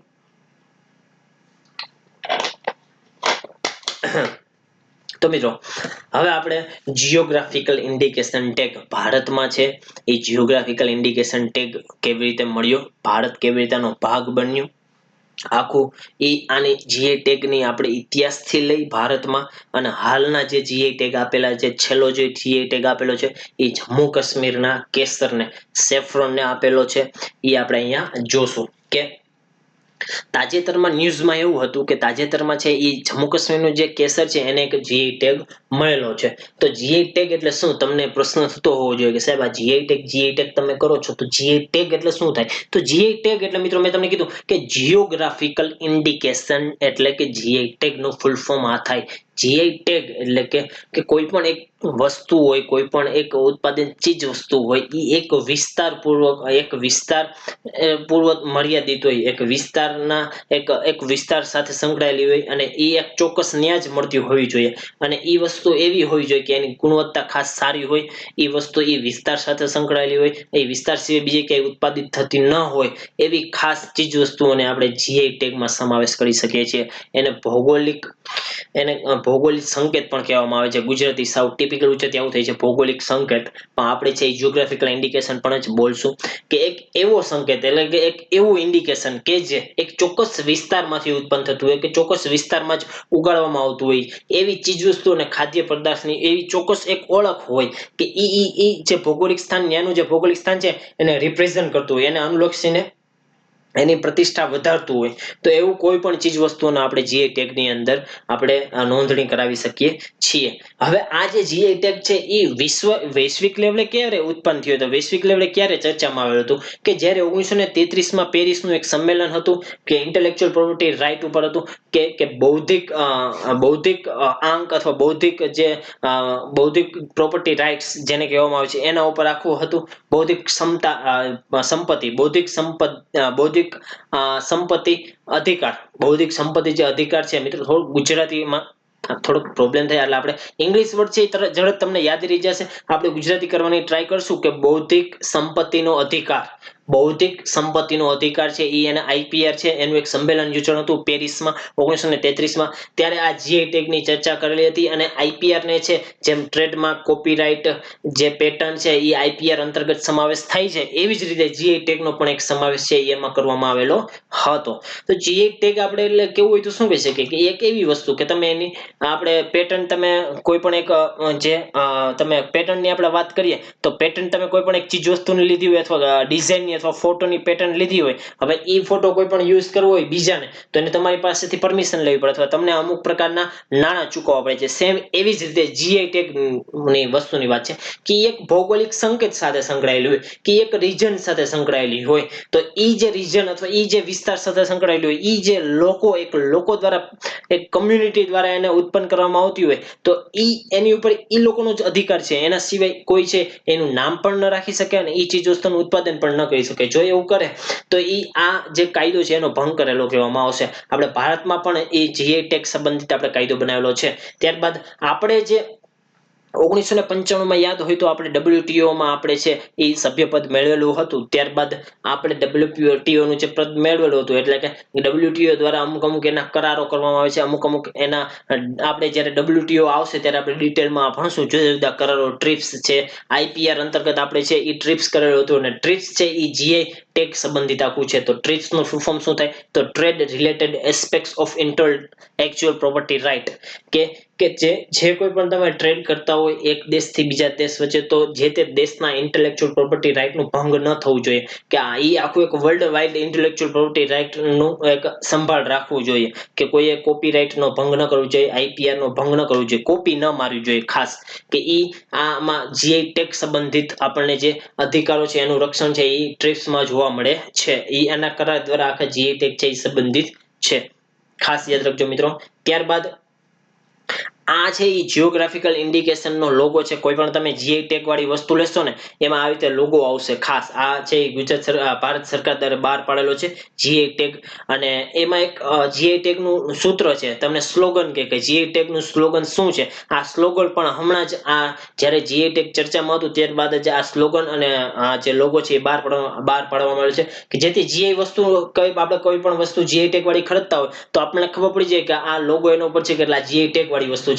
એમાં ઇનવેલ્યુએબલ ટ્રેઝર ઓફ ઇનક્રેડિબલ ઇન્ડિયા એટલે કે અતુલ્ય ભારતની અમૂલ્ય નિધિ, આવું એક એનું સૂત્ર છે. એ સૂત્ર પણ ક્લાસની એક્ઝામમાં પૂછાઈ શકે કે જીઆઈ ટેગ નું સ્લોગન કયું હતું જણાવો, તો આપણે આ સૂત્ર છે અતુલ્ય ભારતની અમૂલ્ય નિધિ, એનું એક સૂત્ર છે. ત્યારબાદ ભારતમાં જીઆઈ ટેગ સંબંધિત છે ને એ એક્ટ ઘડાણો છે. એ કયો એક્ટ છે તો રજિસ્ટ્રેશન એન્ડ પ્રોટેક્શન એક્ટ 1919 જે જે જીઆઈ ટેગ સંબંધિત કોઈ પણ એની ઉલ્લંઘન ન કરે એના માટે એક એક્ટ અથવા કાયદો બનાવેલો છે. આ કાયદાનું જે રક્ષણ છે અથવા આ કાયદાની જે નિયંત્રણ એ કોણ કરે છે તો controller general of patent and design and trademark દ્વારા કરવામાં આવે છે, જેના માટે એક જીઆઈ ટેગ રજિસ્ટ્રારની નિમણૂક કરવામાં છે. આ બધું કામ છે એ જીઆઈ ટેગ રજિસ્ટ્રાર દ્વારા કરવામાં આવે છે.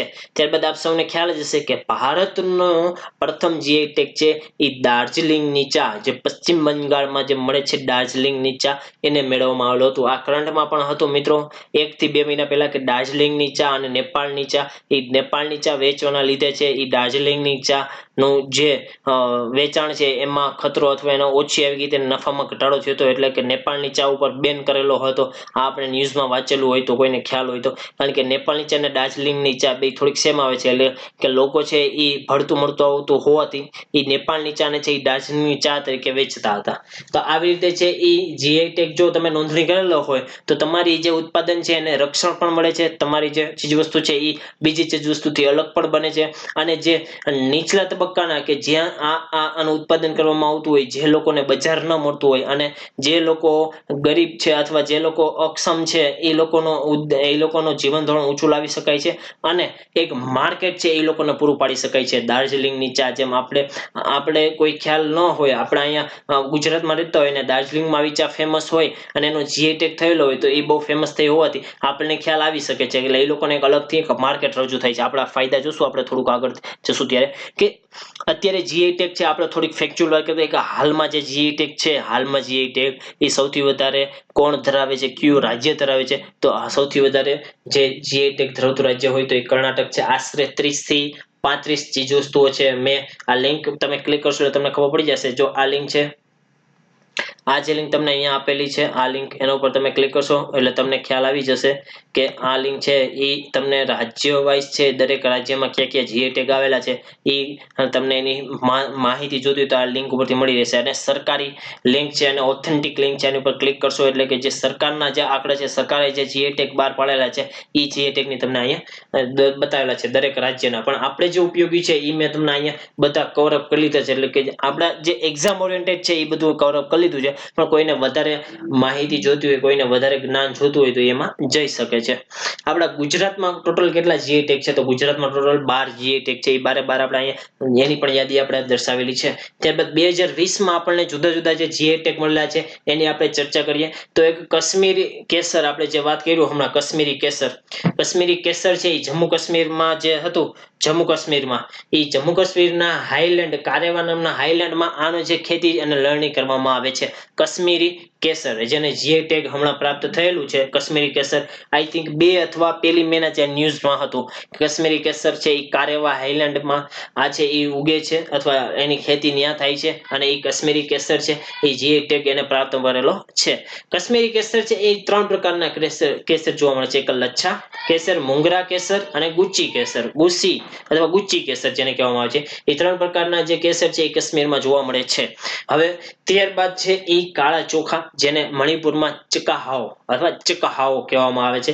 એ ચકાહાઓ મણિપુરના જે કાળા ચોખા છે, તમને અહીં ચિત્ર બતાવવામાં આવેલું છે, જે સ્ટીકી ચોખા એટલે ગ્લુટીનસ એટલે કે સ્ટીકી હોય, એ સ્ટીકી ચોખાને પણ એક જીઆઈ ટેગ તરીકે મળેલું છે. ખાસ આપણે યાદ રાખવાનું મણિપુરના કાળા ચોખા જેને ચકાહાઓ કહેવાય છે. એક્ઝામમાં તમને ભૂલ કરવા માટે તમને એમ કે ચકાહાઓ ઈ કયા રાજ્યનું જીઆઈ ટેગ મળેલ છે તો મણિપુરનું જીઆઈ ટેગ મળેલ છે.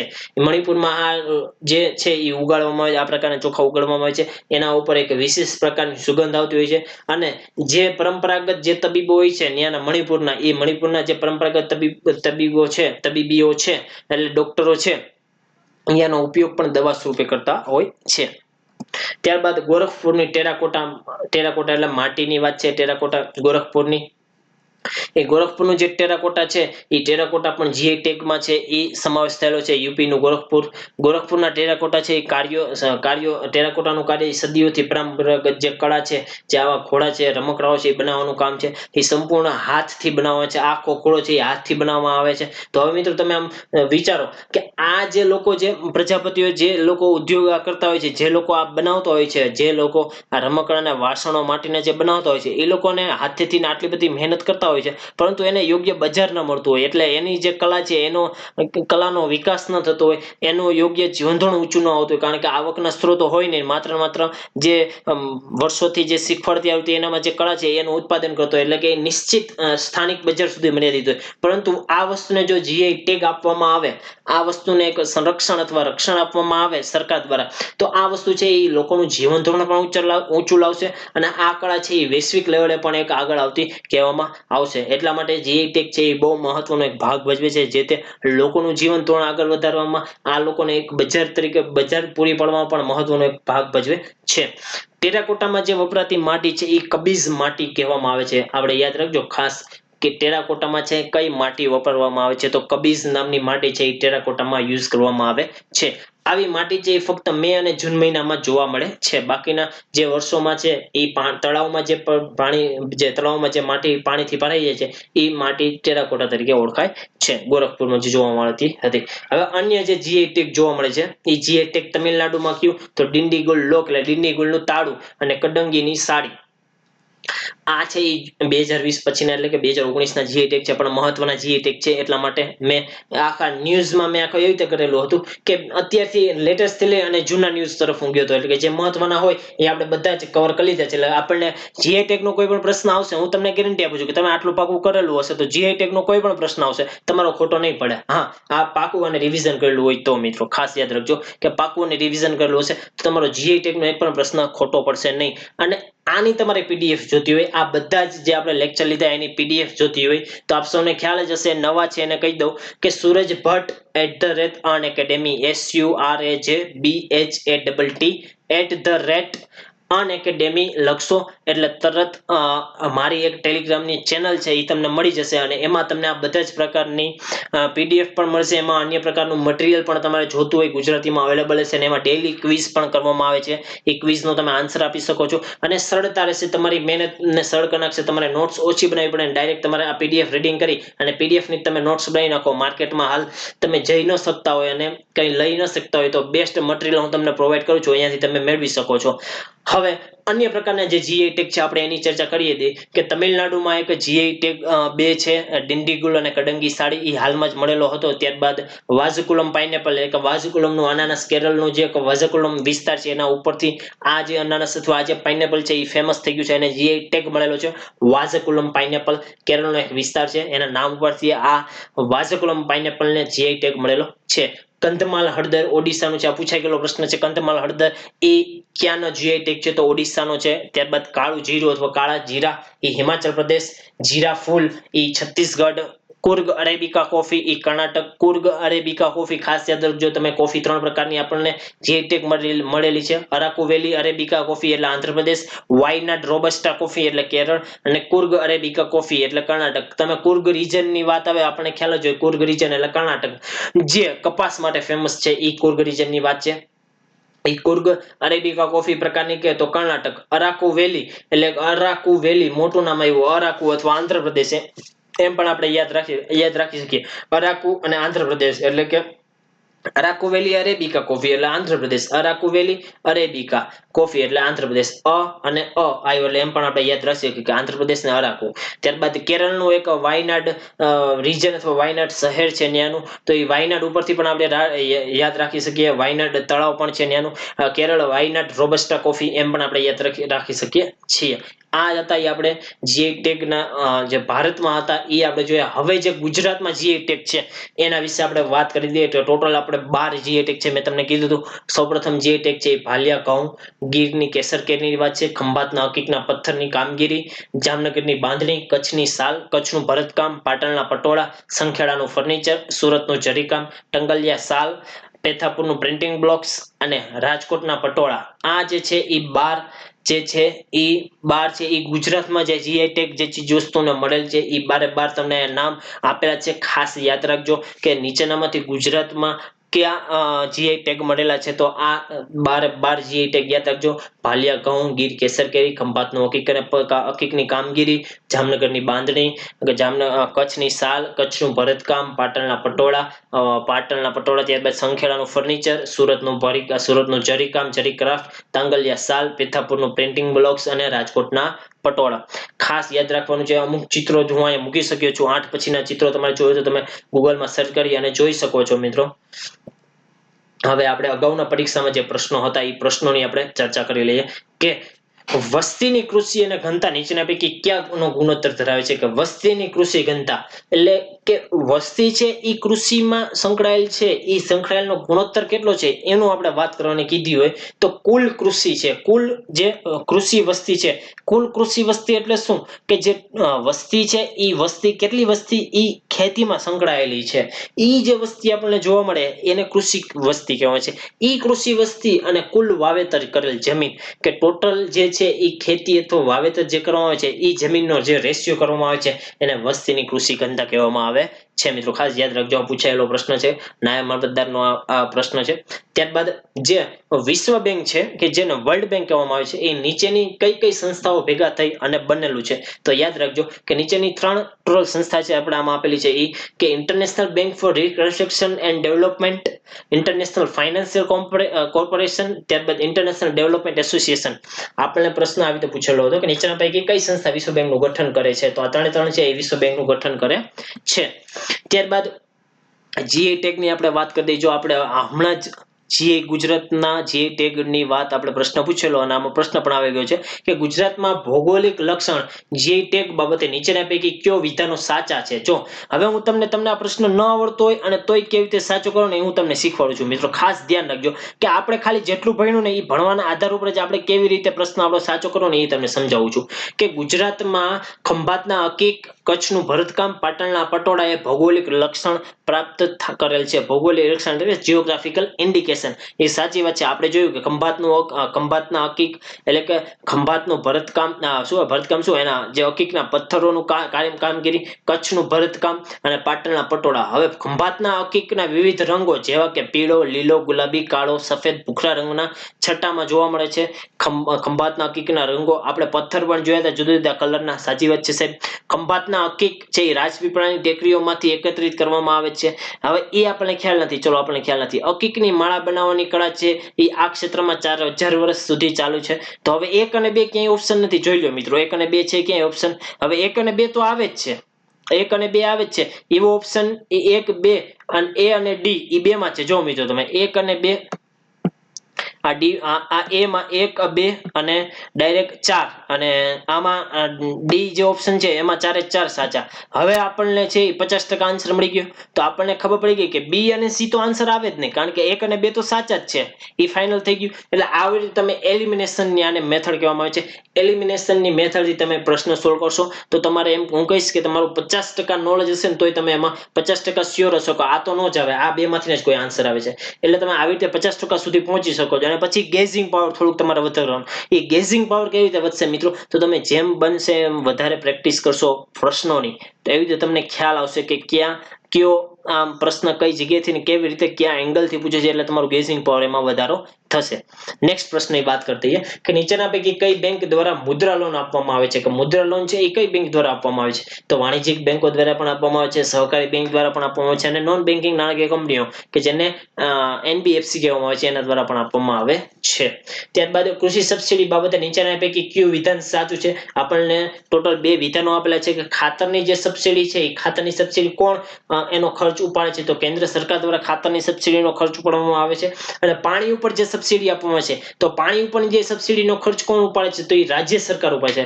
તો મિત્રો તમને એક બેઝિક ખ્યાલ હોવો જોઈએ. તમે આ વાંચેલું ન હોય ને તો પણ તમે જો પોલિટી વાંચેલી હોય ને તો તમને ખબર પડી જાય કે પાણીની ઉપર સબસિડી કે પાણી છે ને એ રાજ્યનો વિષય છે. એટલા માટે પાણી ઉપર સબસિડી કોણ આપશે? તો રાજ્ય સરકાર આપશે. અને ખાતર ઉપરની જે સબસિડી છે એ કેન્દ્ર સરકાર આપશે. એટલે એ બી બંને આ વાક્ય સાચા છે. તો મિત્રો આપ સૌનો આભાર, થેન્ક યુ. અને લેટ્સ ક્રેક ગુજરાત એક્ઝામમાં આપ સૌ અત્યાર સુધી કન્ટિન્યુઅસ આ લેક્ચર જોઈન થઈ રહ્યા અને વાંચી રહ્યા, મારી સાથે જોડાઈ રહ્યા એ બદલ આપ સૌનો આભાર. ચેનલને સબસ્ક્રાઇબ કરવાનું ભૂલતા નહીં. અને પ્લસ કોર્સ આપણો આવવાનો છે ટૂંક સમયમાં. તો એના માટે આપણે YTSB કોડ યુઝ કરવાનો ભૂલતા નહીં. તમે અત્યારથી સબસ્ક્રાઇબ કરી દેજો YTSB કોડ યુઝ કરીને, કે જેથી તમને અન્ય એજ્યુકેટર દ્વારા અને મારા જે એજ્યુકેટર જે લાભ મળશે એ તમને સતત મળતા રહેશે. એટલા માટે મિત્રો 10% ડિસ્કાઉન્ટ મેળવવું હોય તમારા કોર્સમાં તો YTSB કોડ યુઝ કરવાનું ભૂલતા નહીં. આપણો લેક્ચર ખાસ સૂચના, આપણો લેક્ચર શેર કરવાનું ભૂલતા નહીં મિત્રો. લાઈક, શેર અને સબસ્ક્રાઇબ આપણો લેક્ચર કરવાનું ભૂલતા નહીં. આભાર, થેન્ક યુ. બહુ જ મજા આવી હશે તમને. મને તો મજા આવી ભણાવવામાં.